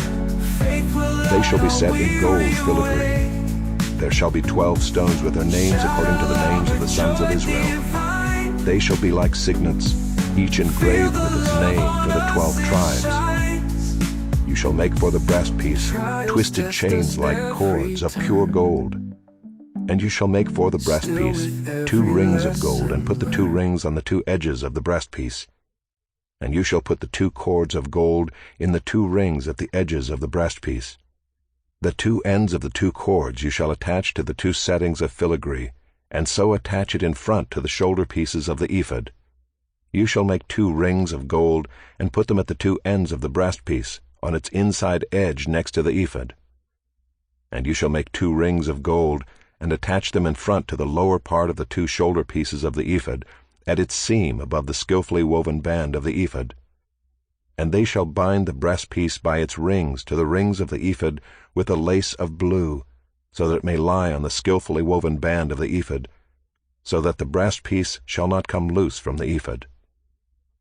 So Aaron shall bear the names of the sons of Israel in the breastpiece of judgment on his heart, when he goes into the holy place, to bring them to regular remembrance before the Lord. And in the breastpiece of judgment you shall put the Urim and the Thummim, and they shall be on Aaron's heart when he goes in before the Lord. Thus Aaron shall bear the judgment of the people of Israel on his heart before the Lord regularly. You shall make the robe of the ephod all of blue.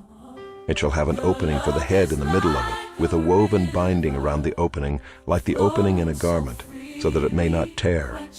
On its hem you shall make pomegranates of blue and purple and scarlet yarns, around its hem with bells of gold between them, a golden bell and a pomegranate, a golden bell and a pomegranate, around the hem of the robe.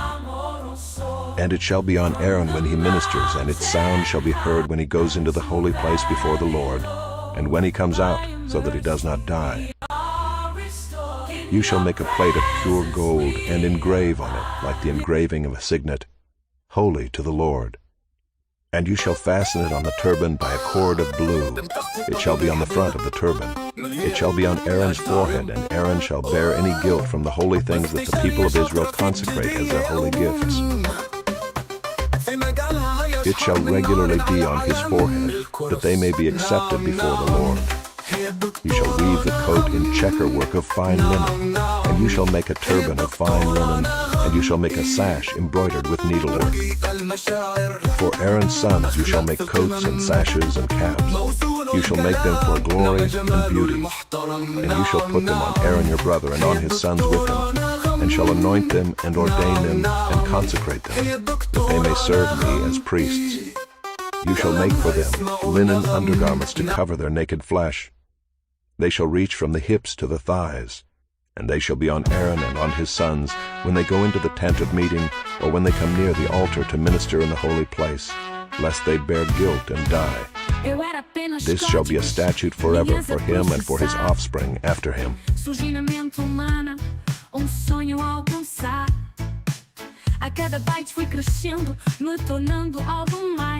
Chapter 29. Now this is what you shall do to them, to consecrate them, that they may serve me as priests. Take 1 bull of the herd and 2 rams without blemish, and unleavened bread, unleavened cakes mixed with oil, and unleavened wafers smeared with oil. You shall make them of fine wheat flour. You shall put them in 1 basket, and bring them in the basket, and bring the bull and the 2 rams. You shall bring Aaron and his sons to the entrance of the tent of meeting, and wash them with water. Then you shall take the garments, and put on Aaron the coat, and the robe of the ephod, and the ephod, and the breastpiece, and gird him with the skillfully woven band of the ephod. And you shall set the turban on his head, and put the holy crown on the turban. You shall take the anointing oil, and pour it on his head, and anoint him. Then you shall bring his sons, and put coats on them. And you shall gird Aaron and his sons with sashes, and bind caps on them. And the priesthood shall be theirs by a statute forever. Thus you shall ordain Aaron and his sons. Then you shall bring the bull before the tent of meeting. Aaron and his sons shall lay their hands on the head of the bull. Then you shall kill the bull before the Lord at the entrance of the tent of meeting, and shall take part of the blood of the bull, and put it on the horns of the altar with your finger, and the rest of the blood you shall pour out at the base of the altar. And you shall take all the fat that covers the entrails, and the long lobe of the liver, and the 2 kidneys with the fat that is on them, and burn them on the altar. But the flesh of the bull and its skin and its dung you shall burn with fire outside the camp. It is a sin offering. Then you shall take one of the rams, and Aaron and his sons shall lay their hands on the head of the ram, and you shall kill the ram and shall take its blood and throw it against the sides of the altar. Then you shall cut the ram into pieces, and wash its entrails and its legs, and put them with its pieces and its head, and burn the whole ram on the altar. It is a burnt offering to the Lord. It is a pleasing aroma, a food offering to the Lord. You shall take the other ram, and Aaron and his sons shall lay their hands on the head of the ram. And you shall kill the ram and take part of its blood and put it on the tip of the right ear of Aaron, and on the tips of the right ears of his sons, and on the thumbs of the right hands, and on the great toes of the right feet, and throw the rest of the blood against the sides of the altar. Then you shall take part of the blood that is on the altar and of the anointing oil, and sprinkle it on Aaron and his garments, and on his sons garments with him. He and his garments shall be holy, and his sons garments with him. You shall also take the fat from the ram, and the fat tail, and the fat that covers the entrails, and the long lobe of the liver, and the 2 kidneys with the fat that is on them, and the right thigh, for it is a ram of ordination, and 1 loaf of bread, and 1 cake of bread made with oil, and 1 wafer out of the basket of unleavened bread that is before the Lord. You shall put all these on the palms of Aaron, and on the palms of his sons, and wave them for a wave offering before the Lord. Then you shall take them from their hands, and burn them on the altar on top of the burnt offering, as a pleasing aroma before the Lord. It is a food offering to the Lord. You shall take the breast of the ram of Aaron's ordination, and wave it for a wave offering before the Lord, and it shall be your portion. And you shall consecrate the breast of the wave offering that is waved, and the thigh of the priest's portion that is contributed from the ram of ordination, from what was Aaron's and his sons. It shall be for Aaron and his sons as a perpetual due from the people of Israel, for it is a contribution. It shall be a contribution from the people of Israel, from their peace offerings, their contribution to the Lord. The holy garments of Aaron shall be for his sons after him. They shall be anointed in them and ordained in them. The son who succeeds him as priest, who comes into the tent of meeting to minister in the holy place, shall wear them 7 days.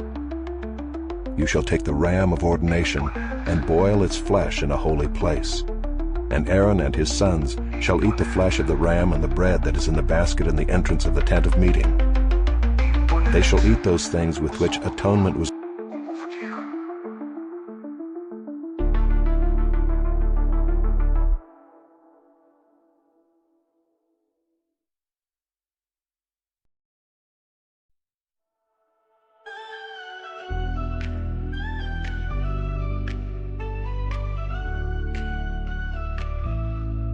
running through the morning light, feel the day breaking bright, heartbeats echo in the sky, can't slow down, don't ask why, every moment feels so right, colors blending in our sight, chasing dreams in the dawn, stopping till we're gone, sunrise calling out our name, never gonna be the same, we are wild and we are free, just you.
more shadows, no more night. In the glow of morning light, sunrise calling out our name, never gonna be the same. We are wild and we are free. Just you and just you and just me. Hold my hand and don't let go. Through this journey we will go. No more shadows, no more night. In the glow of morning light.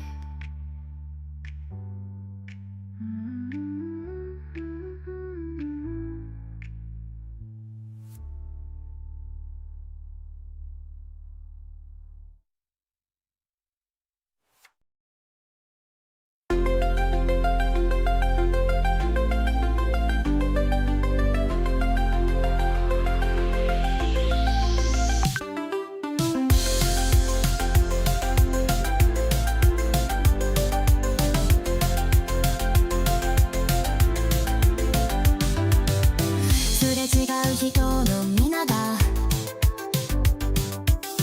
僕を指さして言うんだ。かっこいいってあのお医者さんも。みんな誰だってほら言っている。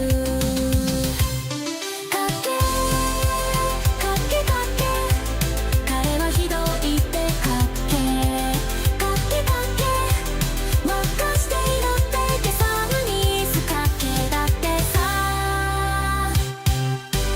病気は治らないしとかっけがあるし、日本でなぜかどうやったって無造書だにその名前がついてんの。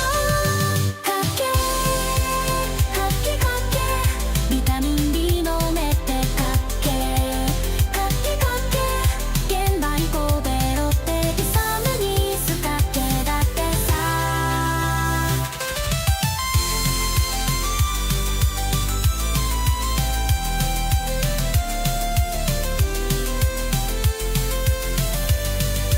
藤原さんも平田さんもみんな次々にかっけ。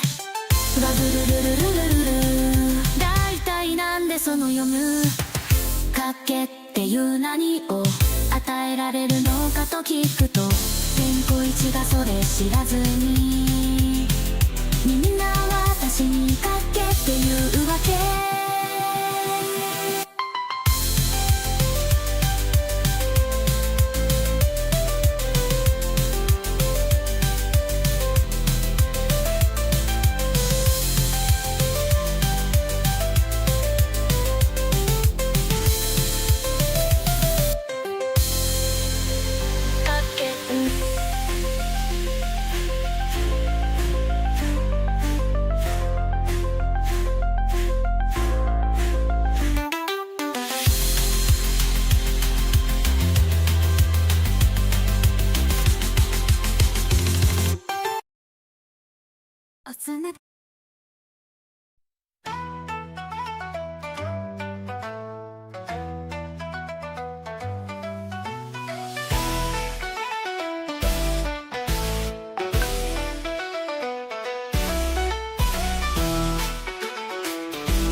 Lupita, también que eres por la pequeña. Por fuera pareces bonita, caña que te fai verla.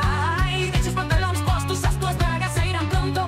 Sé que es malvado de quien te enamore poco. Lupita, sí, sí, dame una cintura. Sí, sí, dame una cintura. Sí, sí, dame una cintura. Lupita, así dame un cinto, así dame un cinto, así dame un cinto, así dame. Lupita, sí, sí, dame un cinto, sí, sí, dame un cinto, sí, sí, sí, dame un cinto. Esa frescura, mamá, ven dame una cintura para que se vaya loco. Se c'è dei papagaio con gli ancura. Sé que es un bandido, yo más que a ti sono un bandido. Ti detrás de mí encontré un marido, dile rapaz que soy genial. Ey, ti dice que prima todo lo ven aquí abre boca, que quedan pocos como a ti, no digas nada que os se choca. Lupita, sí, sí, dame una cintura. Sí, sí, dame una.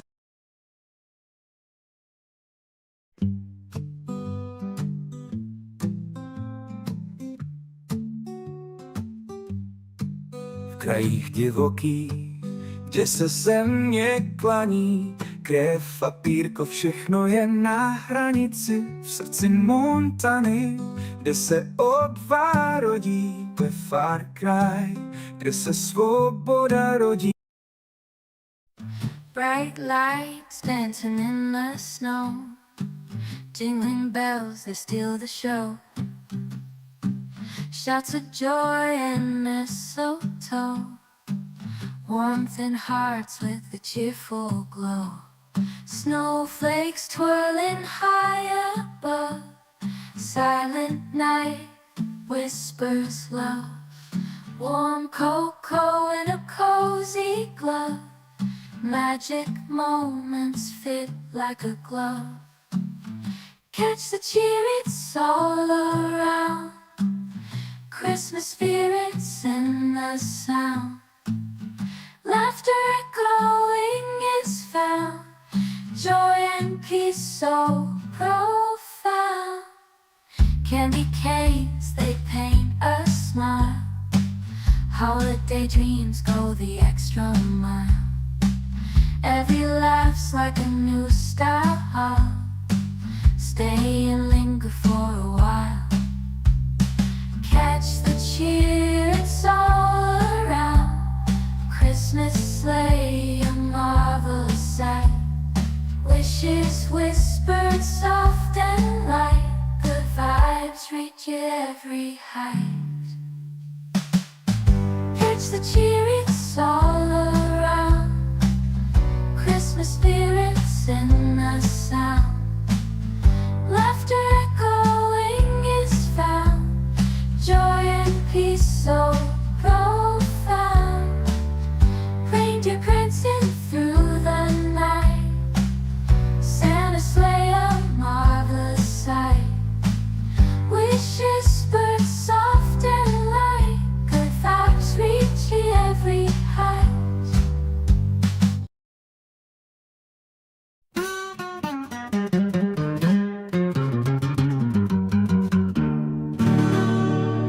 In a room that's just for dreaming, where the moonlight softly streaming, voices whisper secrets old, stories about the hearts they hold.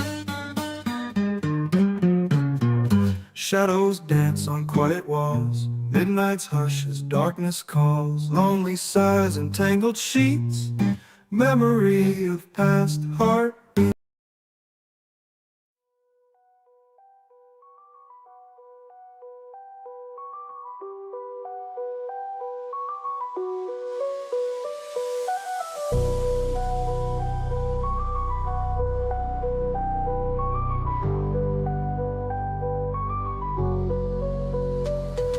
Stop the war before it's too late.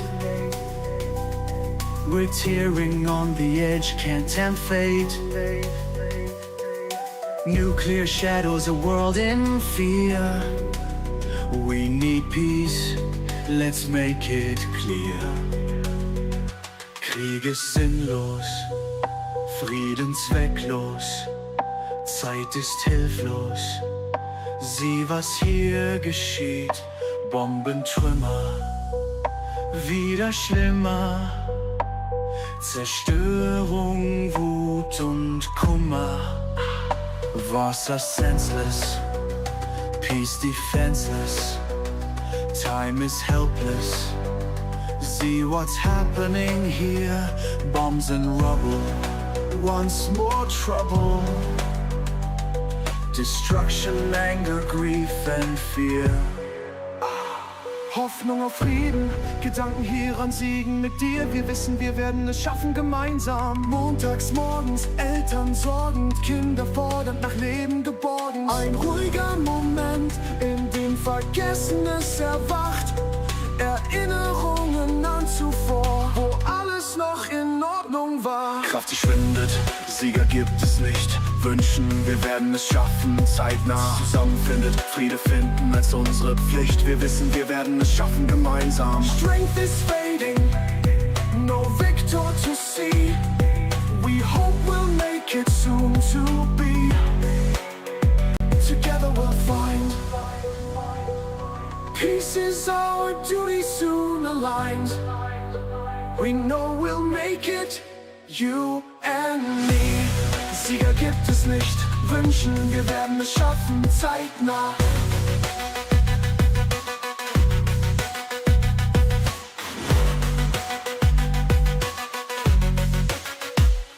Ich war erst 17, als es passierte.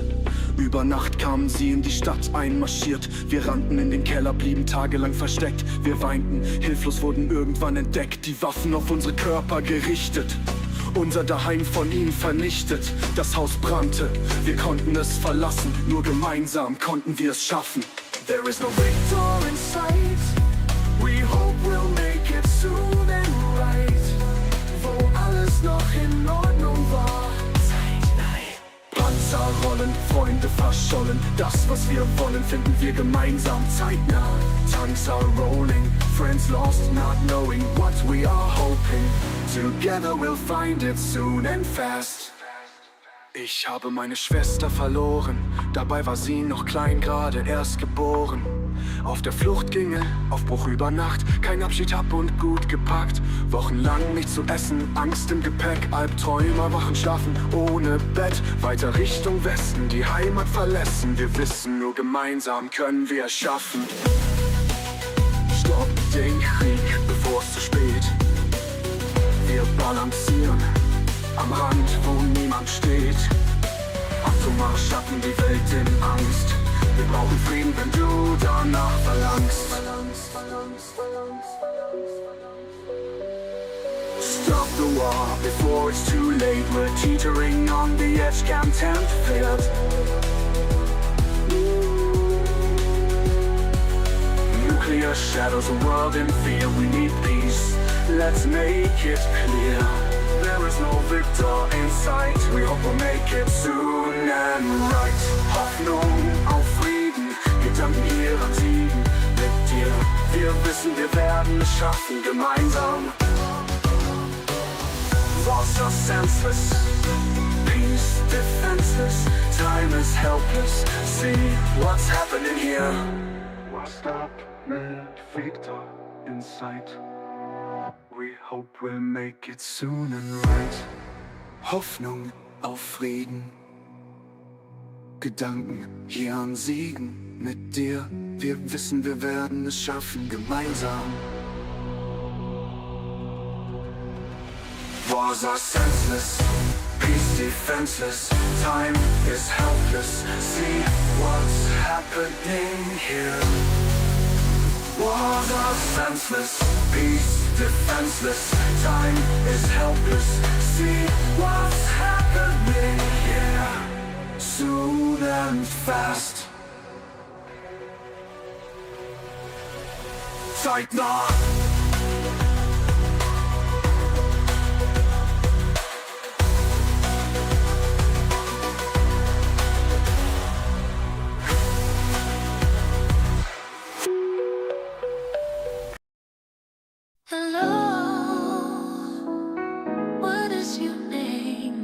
What you really look like? Have you sleep tight last night? What's really in your dreams? Can you answer me these simple questions? With your song with perfect rhythm and rhyme, like the songs I've been trying to describe my hearts, my feelings on and on. With my limited knowledge of music, just to say hello, how are you, girl? The one who said you love me and made me believe we are one of a kind. No single information to support it, just the feeling that really, really real in my heart at this moment.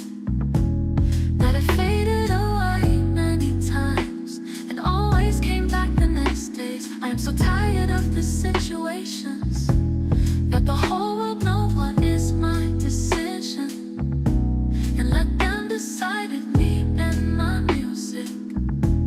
But it's not even counted as a music, just a simple message from heart to heart, not even being art, since it should be very personal. I am so tired of this situation. I am so tired of this situation. I am so tired of this situation. I may need to make another decision.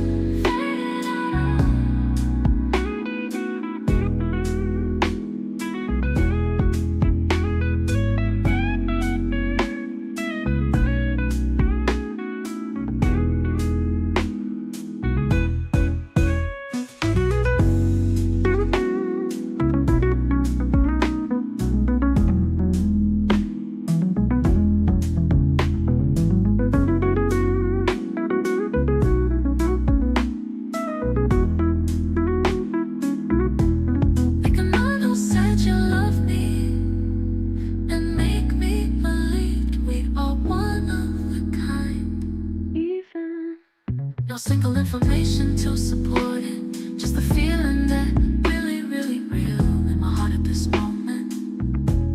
That it faded away many times and always came back the next days. I am so tired of the situations that the whole world know what is my decision, and let them decide it, me and my music.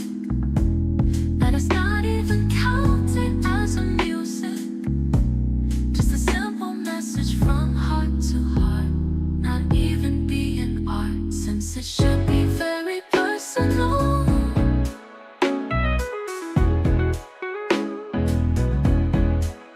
I am so tired of this situation. I am so tired of this situation.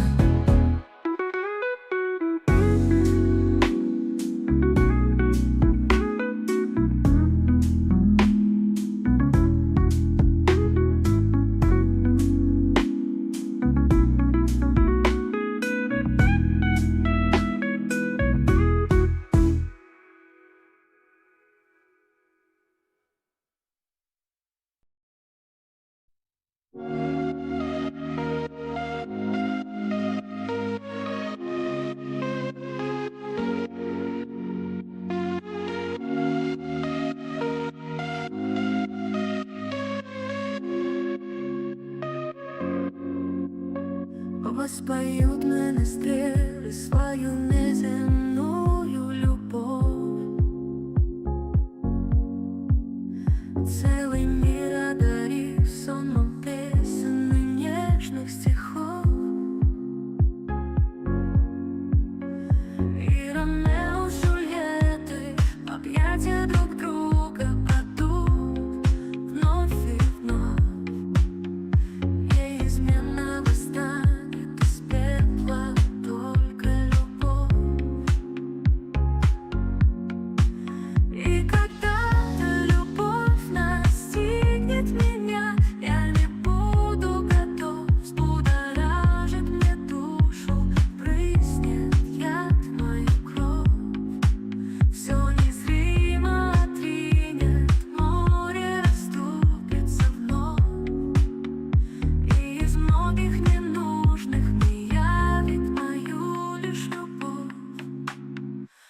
судьбах все концентрично и повторяется вновь. Смерть, любовь, преданность, вечность, снова любовь. Будет в каждом мгновении встречаться любовь до окончания миров.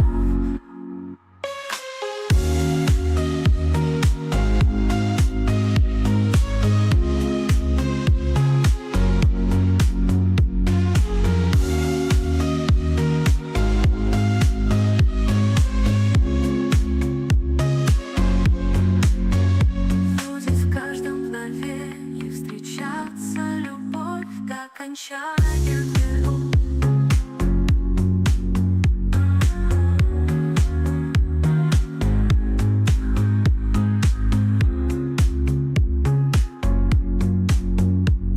Свою нести и свою неземную любовь. Целый мир одарив сонмом песен и нежных стихов. И Ромео с Джульеттой в объятия друг друга падут вновь и вновь. Неизменно восстанет из пепла только любовь. И когда-то любовь настигнет меня, я не буду готов, взбудоражит мне душу, прыснет яд мою кровь. Все незримо отринет, море расступится вновь. И из многих ненужных мне явит мою лишь любовь. Судьба вся концентрична и повторяется вновь. Смерть, любовь, преданность, вечность, снова любовь. Будет в каждом мгновении встречаться любовь до окончания миров.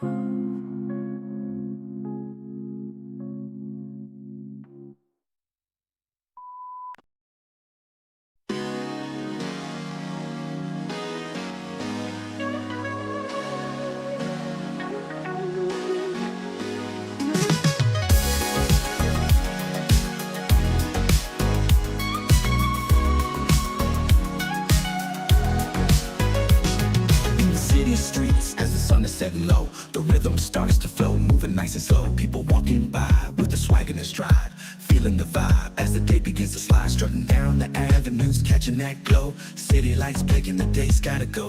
The sky turning purple, the hustle in the past. Folks now unwinding, watching the shadows cast.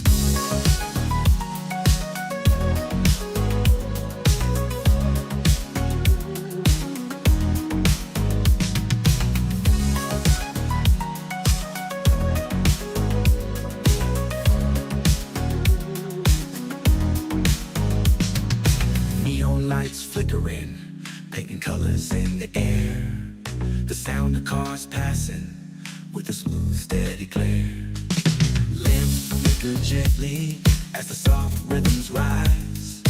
Echoes of the passing day in lullabies. As the city comes alive in a funky symphony, we groove to the rhythm in perfect harmony. The words say crime fades, feel the breeze, as our feet hit the rhythm, raise the beat of ease. Ease in haste, we ride the wave. Oh yeah, this urban groove, we misbehave. Out on the street, we feel the beat, getting down with the funky nightlife sound. As the night comes around, we keep getting down, getting down.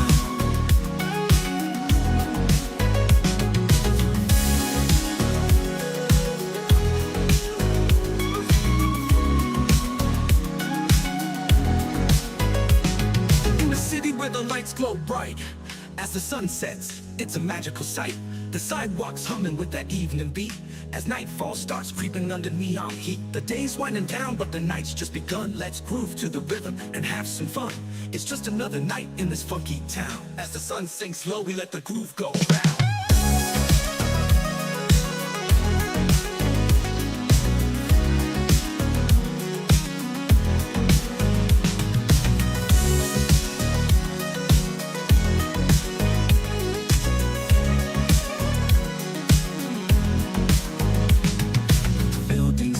Shadows on the street, the cool breeze blowing through the concrete. As the dust covers the city with grace, we're gonna party like it's the last day of week. And just flow and drift in the twilight's lift. Feel the pulse beneath of each written gift. Lost in the nighttime groove, we'll break the chains and wind down with this delightful evening game. Ooh yeah, evening haze, colors in the sky. We'll keep dancing as the night goes down. It's concrete jungle, we find our way. Throughout the night, we'll move until the day. Feel that funk in the twilight air. The soul of the sea is everywhere. It's everywhere, it's everywhere.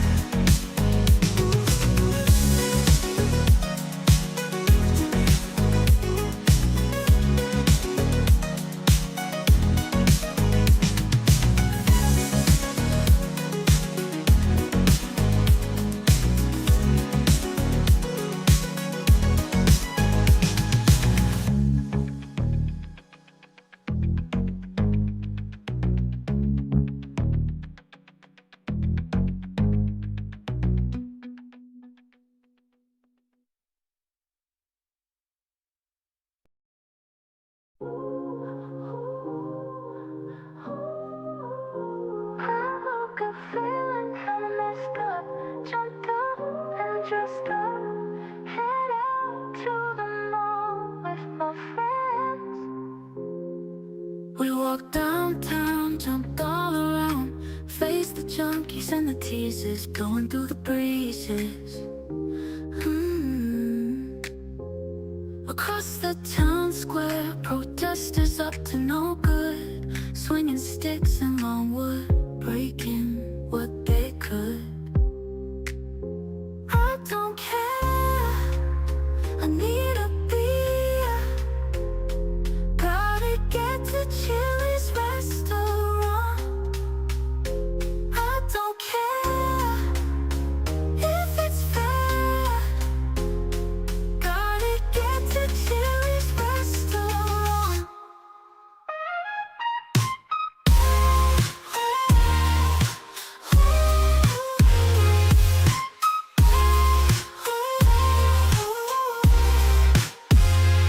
Ninjas of different colors attacking my brothers. Gotta hate these guys and the one that flies. I don't care, I need a beer. Gotta get to Chili's restaurant. I don't care if it's fair. Gotta get to Chili's restaurant.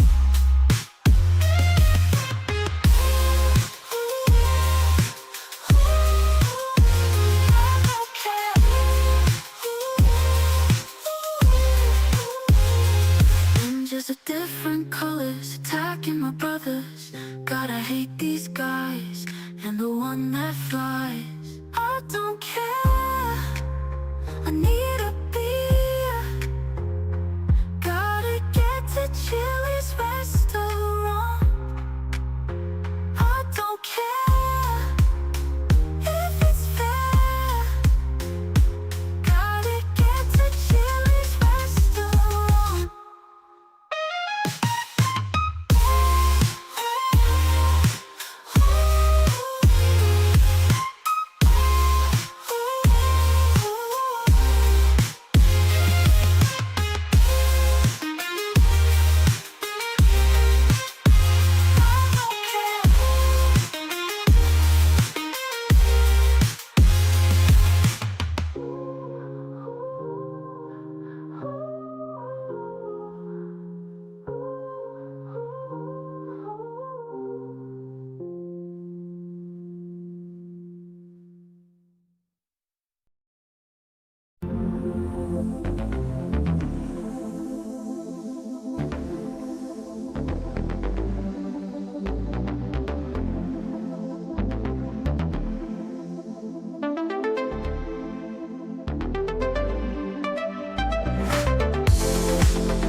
встретил ее, ту девушку, которую знал давно.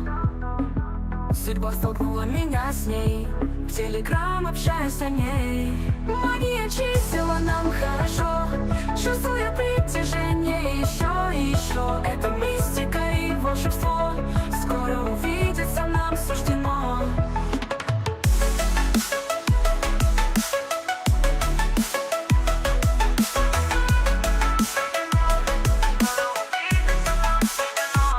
Солнце сияет и согревает меня.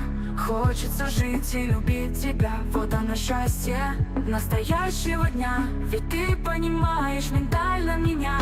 Магия чисела нам хорошо, чувствую притяжение еще и еще. Это мистика и волшебство, скоро увидеться нам суждено.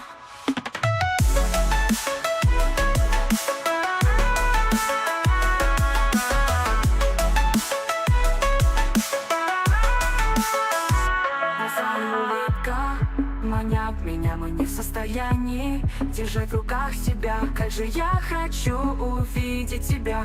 Одиночество прощай навсегда. Нам вдвоем хорошо, мы на одной волне. Нас магнитом тянет друг к другу везде. Магия чисела нам хорошо, чувствую притяжение еще и еще. Это мистика и волшебство, скоро увидеться нам суждено.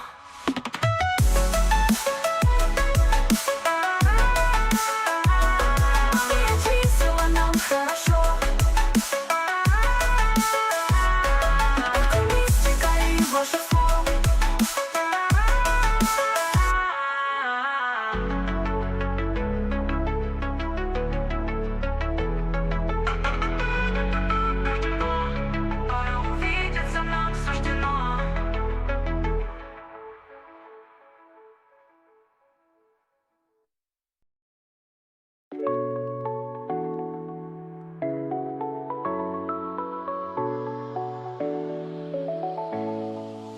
바쁘게 돌아가는 세상 속에 서로 잊혀져 가는 마음들, 고개 숙인 채로 걷는 사람들.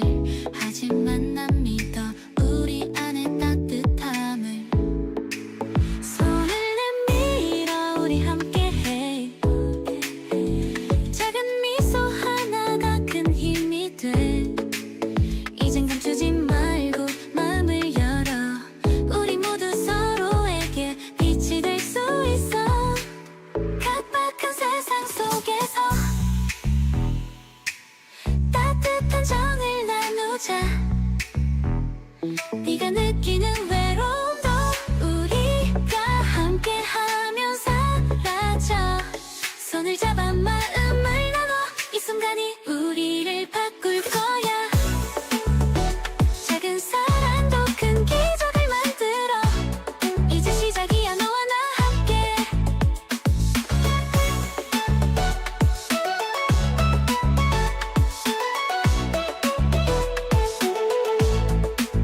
차가운 말들 속에 숨겨진 누군가의 눈물과 상처들. 외면하지 말고 다가가줘. 우리의 온기로 이 세상을 감싸줄 수 있어. 손을 내밀어 우리 함께해. 작은 배려 하나가 큰 힘이 돼. 이젠 감추지 말고 마음을 열어. 우린 서로에게 따뜻한 사람이 될 사이일 수 있어. 각박한 세상 속에서 따뜻한 정을 나누자. 네가 느끼는 외로움도 우리가 함께하면 사라져. 손을 잡아 마음을 나눠. 이 순간이 우리를 바꿀 거야. 작은 사랑도 큰 기적을 만들어. 이제 시작이야 너와 나 함께해. 힘들다면 내 어깨에 기대. 너 혼자가 아니야. 우린 같은 길을 걸어.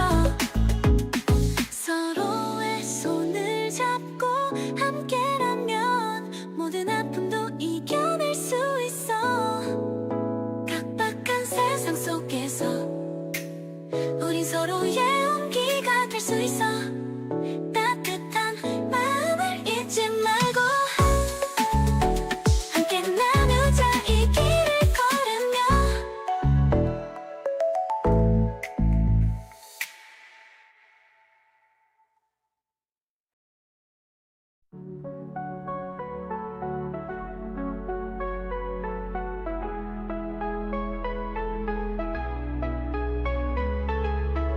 Krieg ist sinnlos, Frieden ist zwecklos, Zeit ist hilflos, sieh was hier geschieht.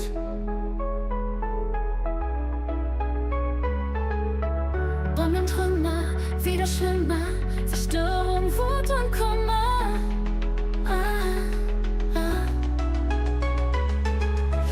Wars is senseless, peace defenseless, time is helpless, see what's happening here.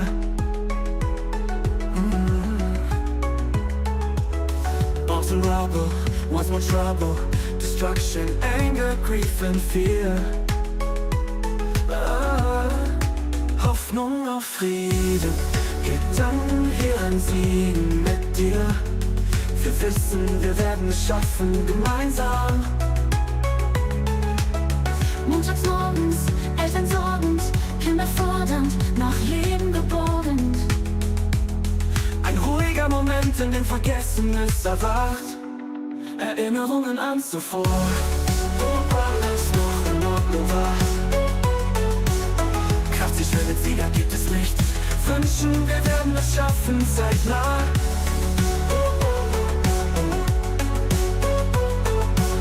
Zusammen Friede finden als unsere Pflicht. Wir wissen, wir werden es schaffen, gemeinsam.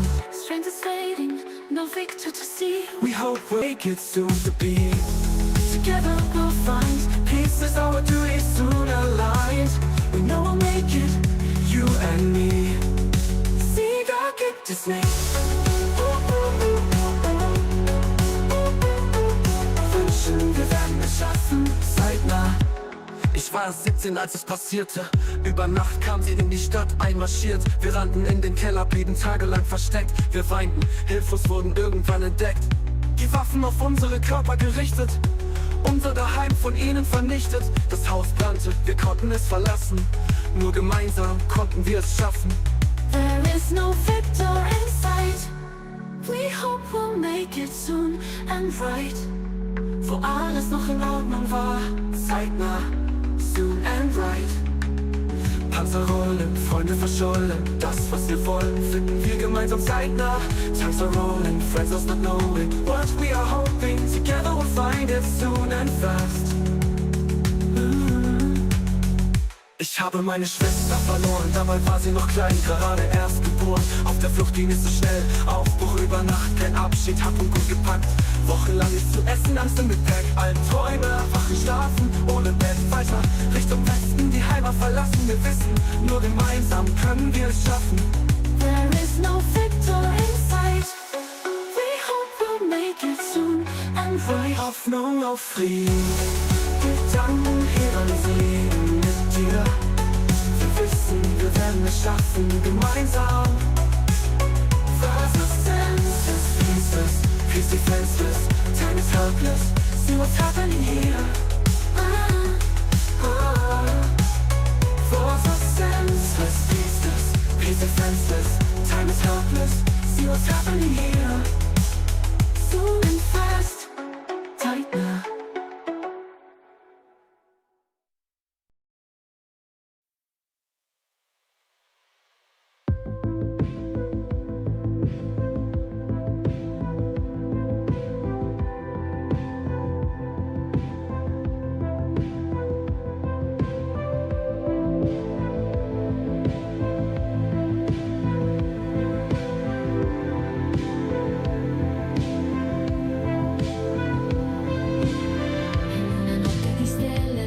Risuona un re del rock and roll, la tua musica non perdona. Con la chitarra in mano, il cuore in fiamme, hai acceso il mondo, hai dato un nome. Oh, re del rock and roll, il tuo spirito vive ancora nelle note che suoniamo, nelle canzoni che adoriamo. Sei una leggenda, un'icona senza tempo.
Anche se non ci sei più, la tua musica rimane, un faro di luce in mezzo al dolore. Con ogni canzone, con ogni nota, ricordiamo il re, il nostro eroe. Oh, re del rock and roll, il tuo spirito vive ancora nelle note che suoniamo, nelle canzoni che adoriamo. Sei una leggenda, un'icona senza tempo. Nel nostro cuore il tuo fuoco non si spegne mai. In una notte di stelle la tua voce risuona, un re del rock and roll, la tua musica non perdona. Con la chitarra in mano, il cuore in fiamme, hai acceso il mondo, hai dato un nome.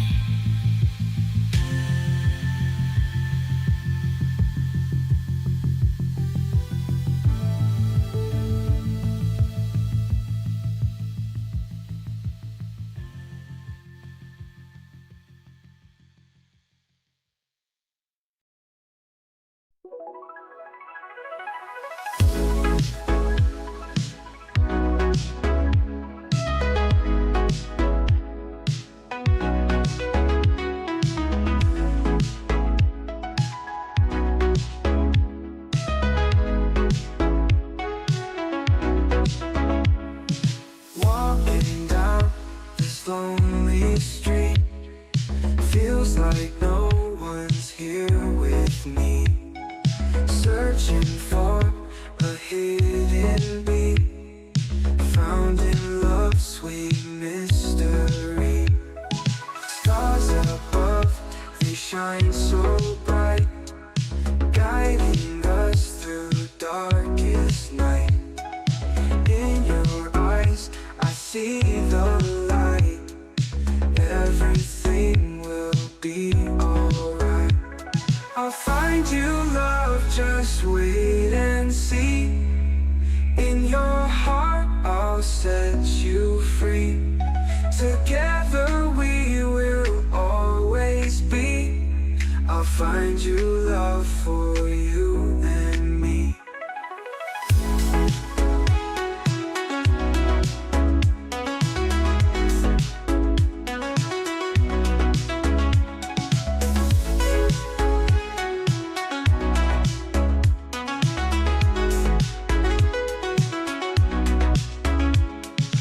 Echoes in the silent air, whispering that you'll be there. In this dance we both will share. Love will conquer every care. Through the ups and through the downs, even in the quiet towns. In your smile I lose my frowns.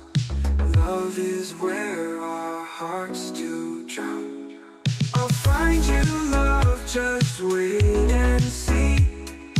In your heart I'll set you free. Together we will always be. I'll find you, love, for you and me.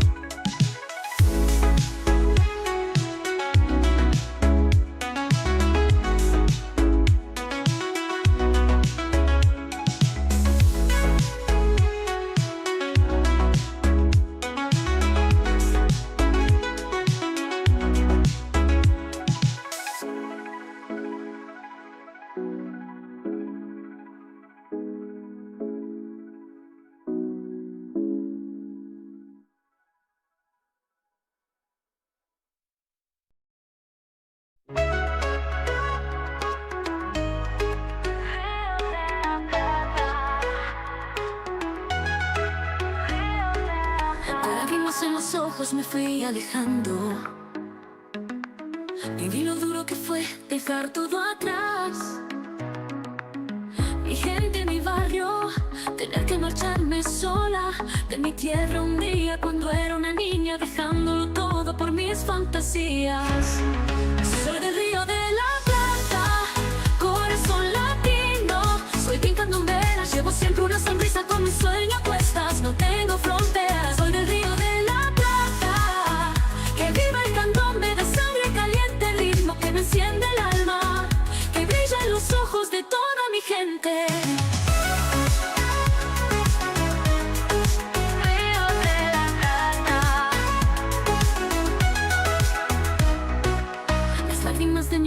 todos se fueron yendo. Volé por tantos caminos y sin darme cuenta casi toco el cielo. Hoy yo le canto al mundo con toda la fuerza que llevo aquí dentro, que vale la pena luchar por un sueño. Soy del Río de la Plata, corazón latino. Soy bien candombera, llevo siempre una sonrisa con mis sueños a cuestas. No tengo fronteras, soy del Río de la Plata. Que viva el candombe de sangre caliente, ritmo que me enciende el alma, que brilla en los ojos de toda mi gente. Río de la Plata. Cumplir un sueño te puede cambiar la vida. Crecí buscando mi suerte, sonando despierta y deshojando heridas. Hoy sé que aunque fui tan lejos, buscando un destino, soy siempre la misma que llevo en el alma mi tierra querida. Soy del Río de la Plata, corazón latino. Soy bien candombera, llevo siempre una sonrisa con mis sueños a cuestas. No tengo fronteras, soy del Río de la Plata. Que viva el candombe de sangre caliente, ritmo que me enciende el alma, que brilla en los ojos de toda mi gente. Río de la Plata.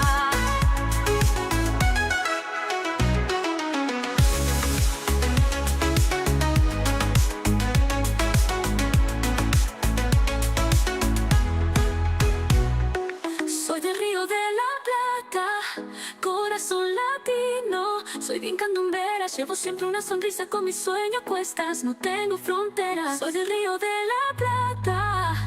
Que viva el candombe de sangre caliente, ritmo que me enciende el alma, que brilla en los ojos de toda mi gente. Río de la Plata. Río de la Plata, Río de la Plata, Río de la Plata, Río de la Plata.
a soft mirror of the night's embrace.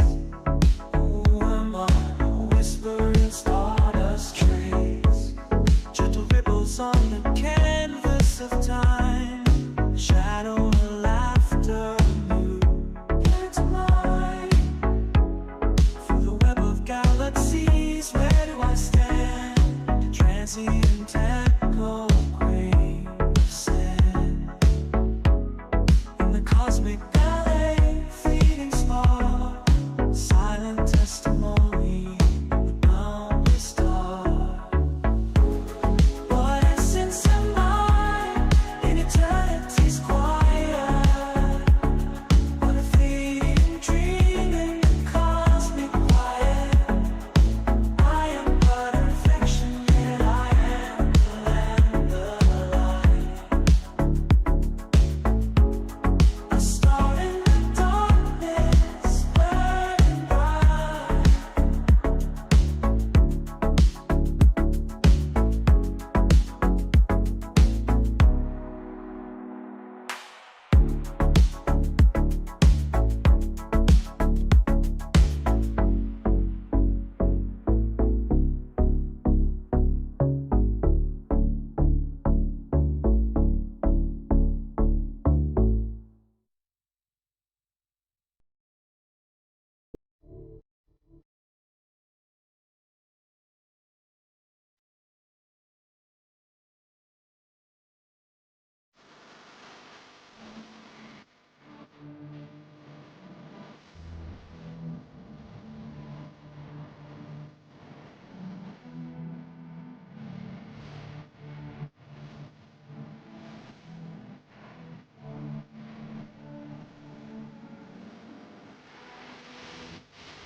Moon is higher in the sky. Stars they twinkle, they don't lie. Whisper soft in the cold night air. Hearts full of love.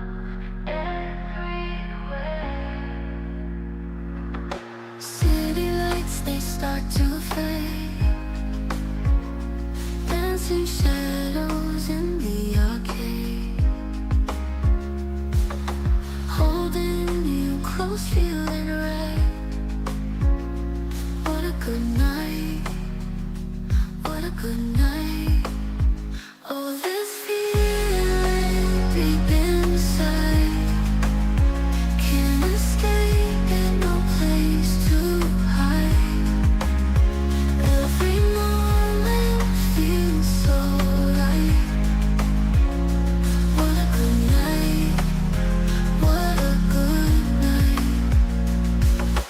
Time stands still when you're near, lost in moments without fear. Heartbeat matches the glowing light. What a good night. What a good night. Empty streets echo our song. In your arms where I belong. Every touch just feels so tight. What a good night. What a good night. Oh, this feeling deep inside, can't escape, got no place to hide. Every moment feels so right. What a good night. What a good night.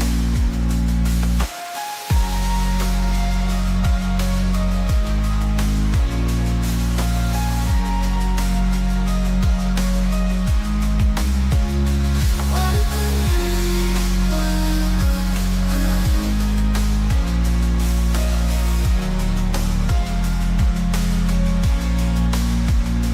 Empty streets echo our song. In your arms where I belong. Every touch just feels so tight. What a good night. What a good night.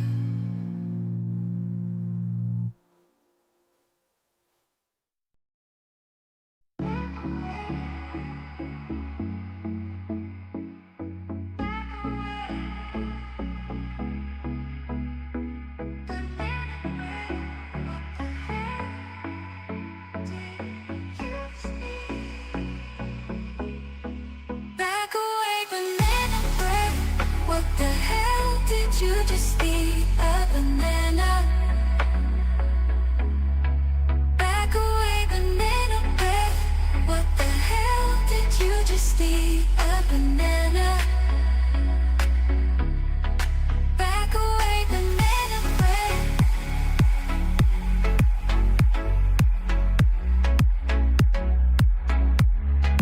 Back away, banana bread.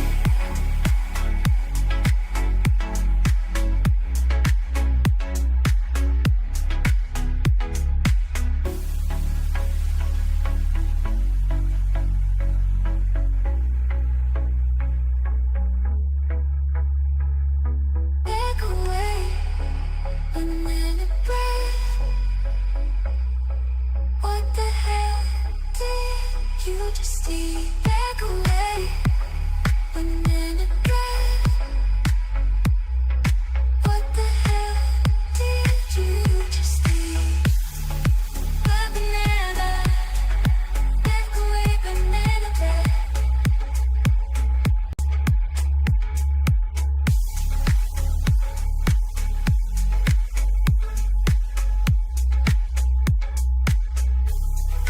Back away, banana bread.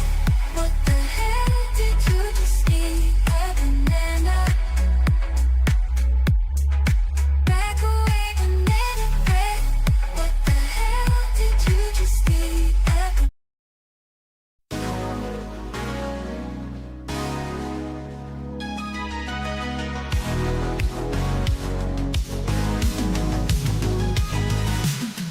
I look in your eyes and I can see we've loved so dangerously. You're not trusting your heart to anyone. You tell me you're gonna play it smart. We're through before we start, but I believe that we've only just begun. no saying no. I want you so.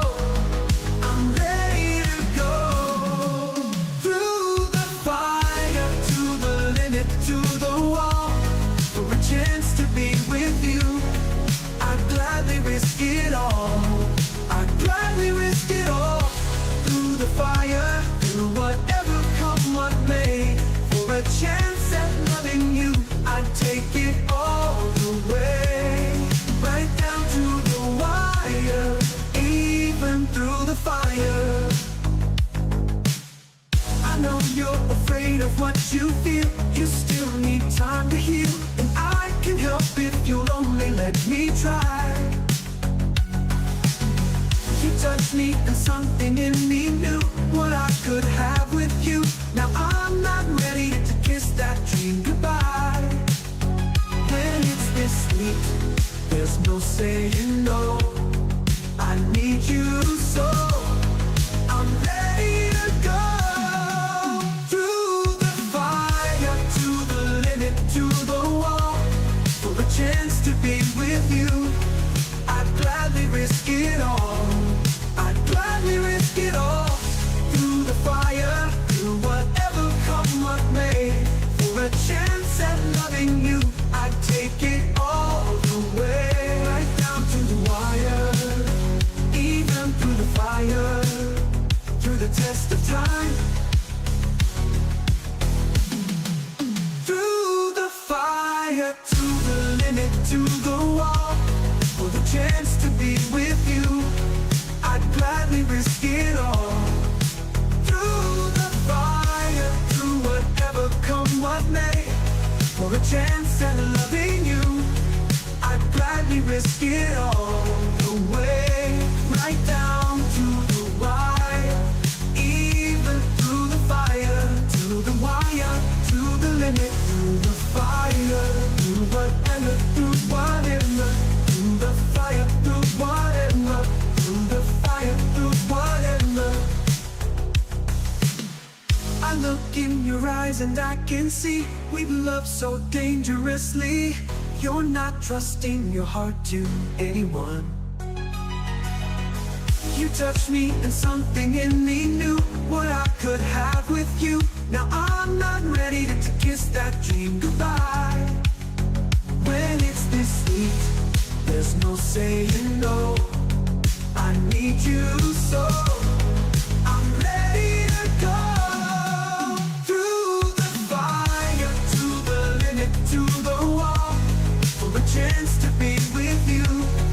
I'd gladly risk it all.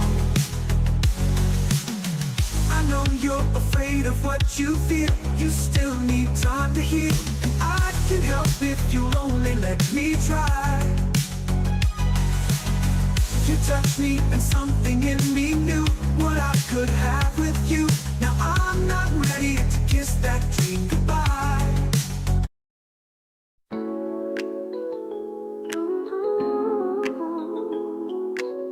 What is your name? What does you really look like? Have you sleep tight last night?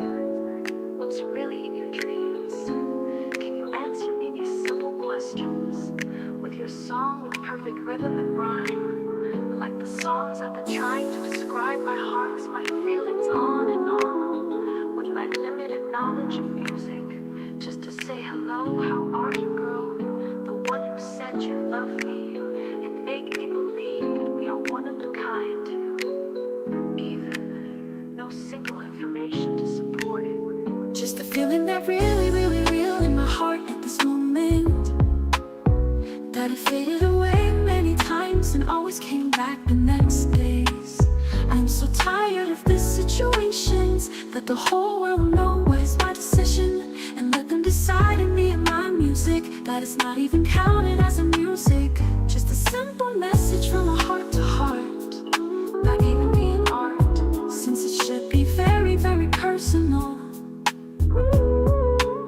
I'm so tired of this situation. I'm so tired of this situation. I'm so tired of this situation.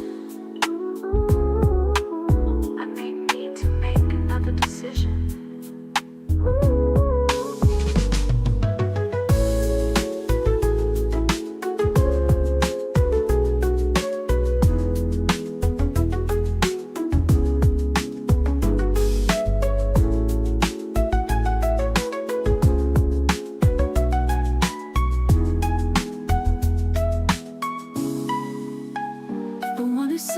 love me and make me believe we are one of a kind. Even the one who said you love me and make me believe we are one of a kind. Even a single information to support it, just a feeling that really, really, really my heart at this moment, that it faded away many times and always came back the next days. I am so tired of this situation. Just let the whole world know it is my decision, and let them decide in me and my music that is not even counted as a music. That is not even counted as a music. I'm so tired of this situation. I'm so tired of this situation.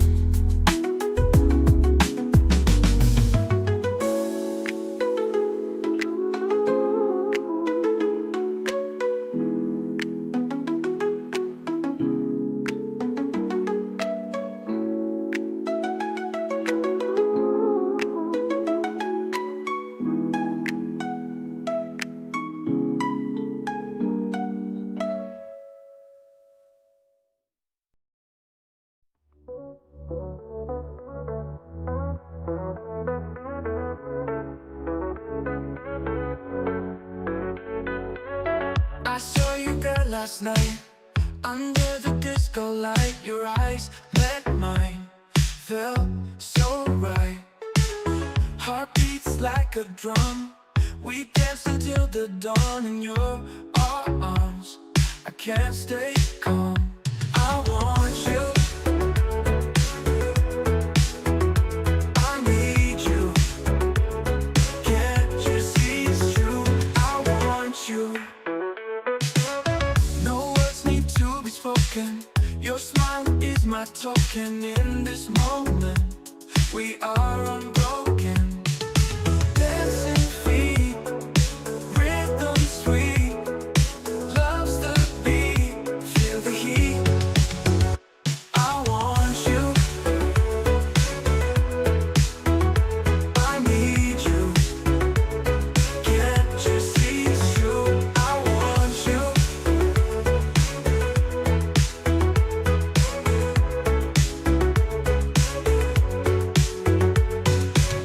No words need to be spoken.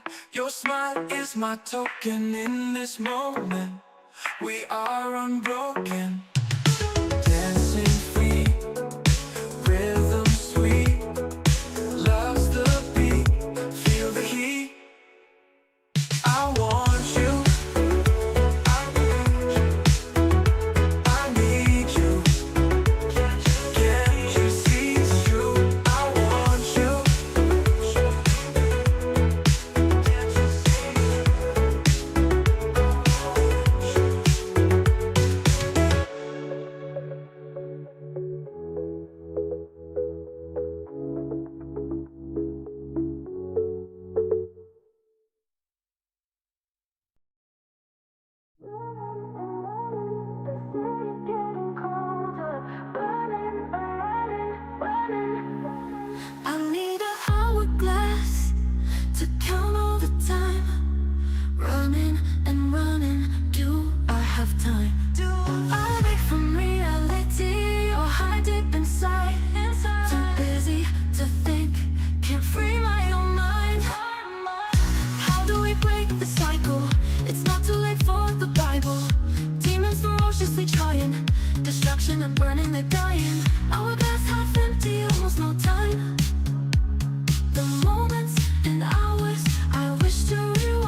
Most people look at the sky, but they don't take the leap.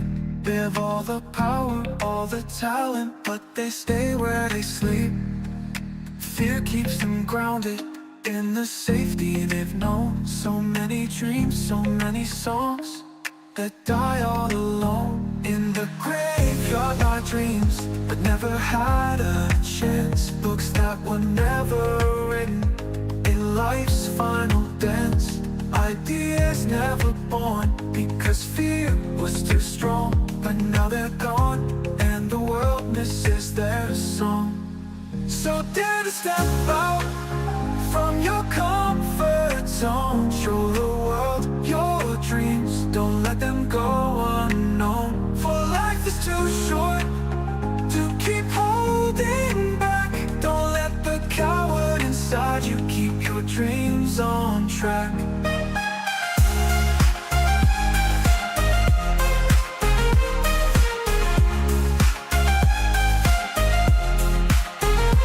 Latest ideas, the most beautiful songs lie there in the grave, for they didn't go on. Tears that could have fallen, poems that could have reached, but fear held them tight, so nothing was breached. In the graveyard lie artworks that never saw the light. Athletes who could have run, but stayed out of sight. Inventions that could have changed our world for good, but they lie there now, for no one understood. So dare to step out from your comfort zone. Show the world your dreams, don't let them go unknown. For life is too short to keep holding back. Don't let the coward inside you keep your dreams on track.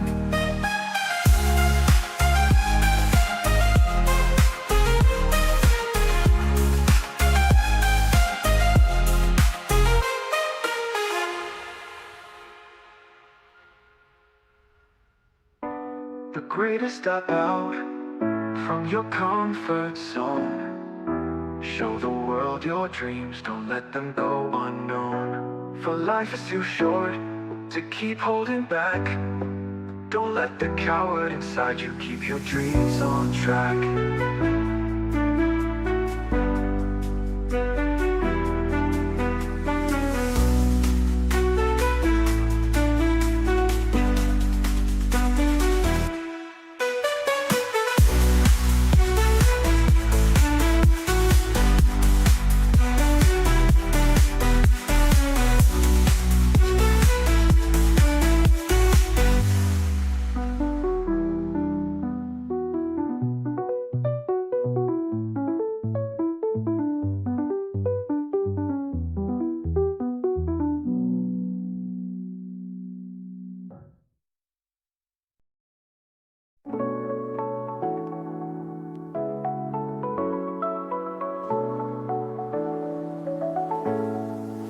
바쁘게 돌아가는 세상 속에 서로 잊혀져가는 마음들, 고개 숙인 채로 걷는 사람들. 하지만 난 믿어 우리 안에 따뜻함을. 손을 내밀어 우리 함께해. 작은 미소 하나가 큰 힘이 돼. 이젠 감싸지 말고 마음을 열어. 우리 모두 서로에게 빛이 될 수 있어. 각박한 세상 속에서 따뜻한 정을 나누자. 네가 느끼는 외로움도 우리가 함께하면 사라져. 손을 잡아 마음을 나눠. 이 순간이 우리를 바꿀 거야. 작은 사랑도 큰 기적을 만들어. 이제 시작이야 너와 나 함께.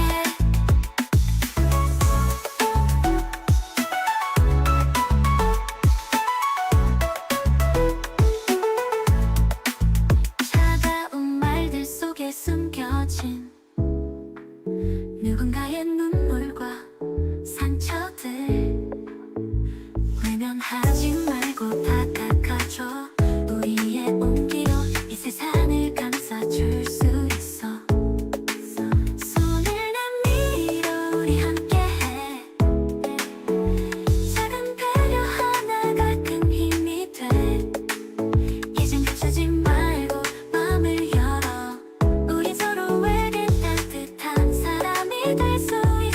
각박한 세상 속에서 따뜻한 정을 나누자.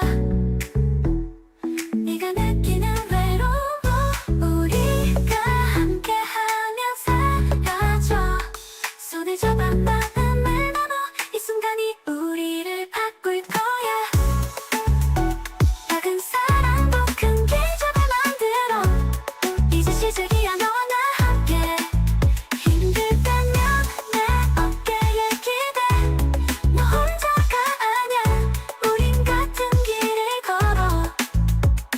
서로의 손을 잡고 함께라면 모든 아픔도 이겨낼 수 있어. 각박한 세상 속에서 우리 서로의 온기가 될 수 있어. 따뜻한 마음을 잊지 말고 함께 나누자. 이 길을 걸으며.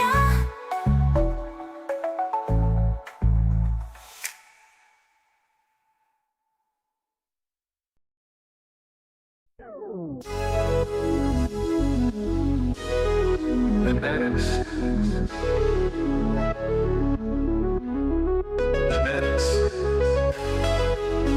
Yeah, viruses of the mind. That's a real comforting thought, isn't it? Your brain getting infected by cultural STDs.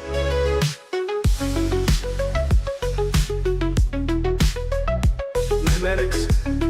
Richard Dawkins, some biologist, decided in '76 that culture needed its own little parasite. A meme. Memetics. Not the cat pics. He's talking ideas, beliefs, behaviors. They replicate like genes, copying, changing, passing along. He calls it universal Darwinism. Culture evolving, except no one dies for not forwarding an email. Viruses of the mind.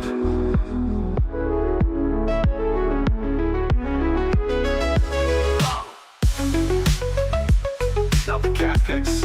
He's talking ideas, beliefs, behaviors. They replicate like genes, copying, changing, passing along. He calls it universal Darwinism. Culture evolving, except no one dies for not forwarding an email. Viruses of the mind. Memes are like hitchhikers, catchy tunes, viral phrases. They spread not because they're good, but because they stick like herpes. Here for life, no matter what. Memetics. Some spread like viruses, others hang around because they're useful like nice bacteria in your gut. Viruses of the mind. Now memes team up, form meme gangs, memeplexes, like religions. Dawkins even called religions viruses of the mind. It's like religion spreads and half the time it doesn't even make sense. Memetics.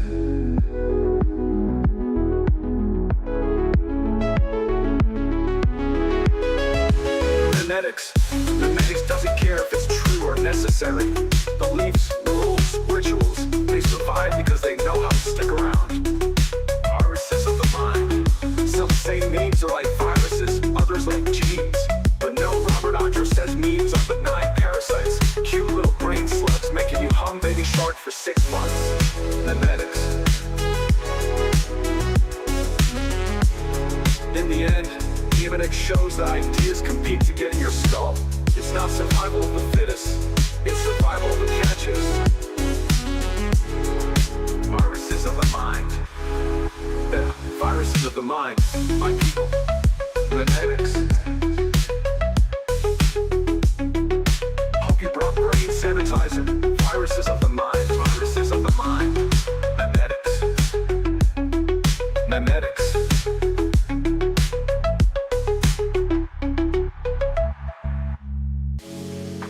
Viruses of the mind. Genetics. Viruses of the mind. Viruses of the mind. Genetics.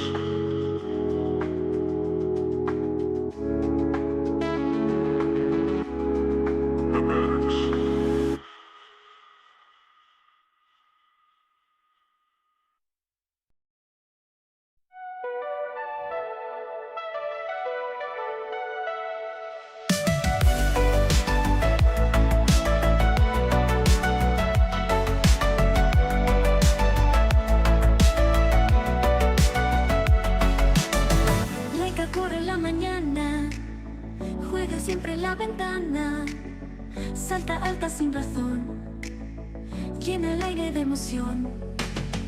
Sus ojitos brillan tanto, una estrella en el encanto. Con su cola da piruetas, baila al ritmo de las vetas. Laika, oh Laika, mi amor.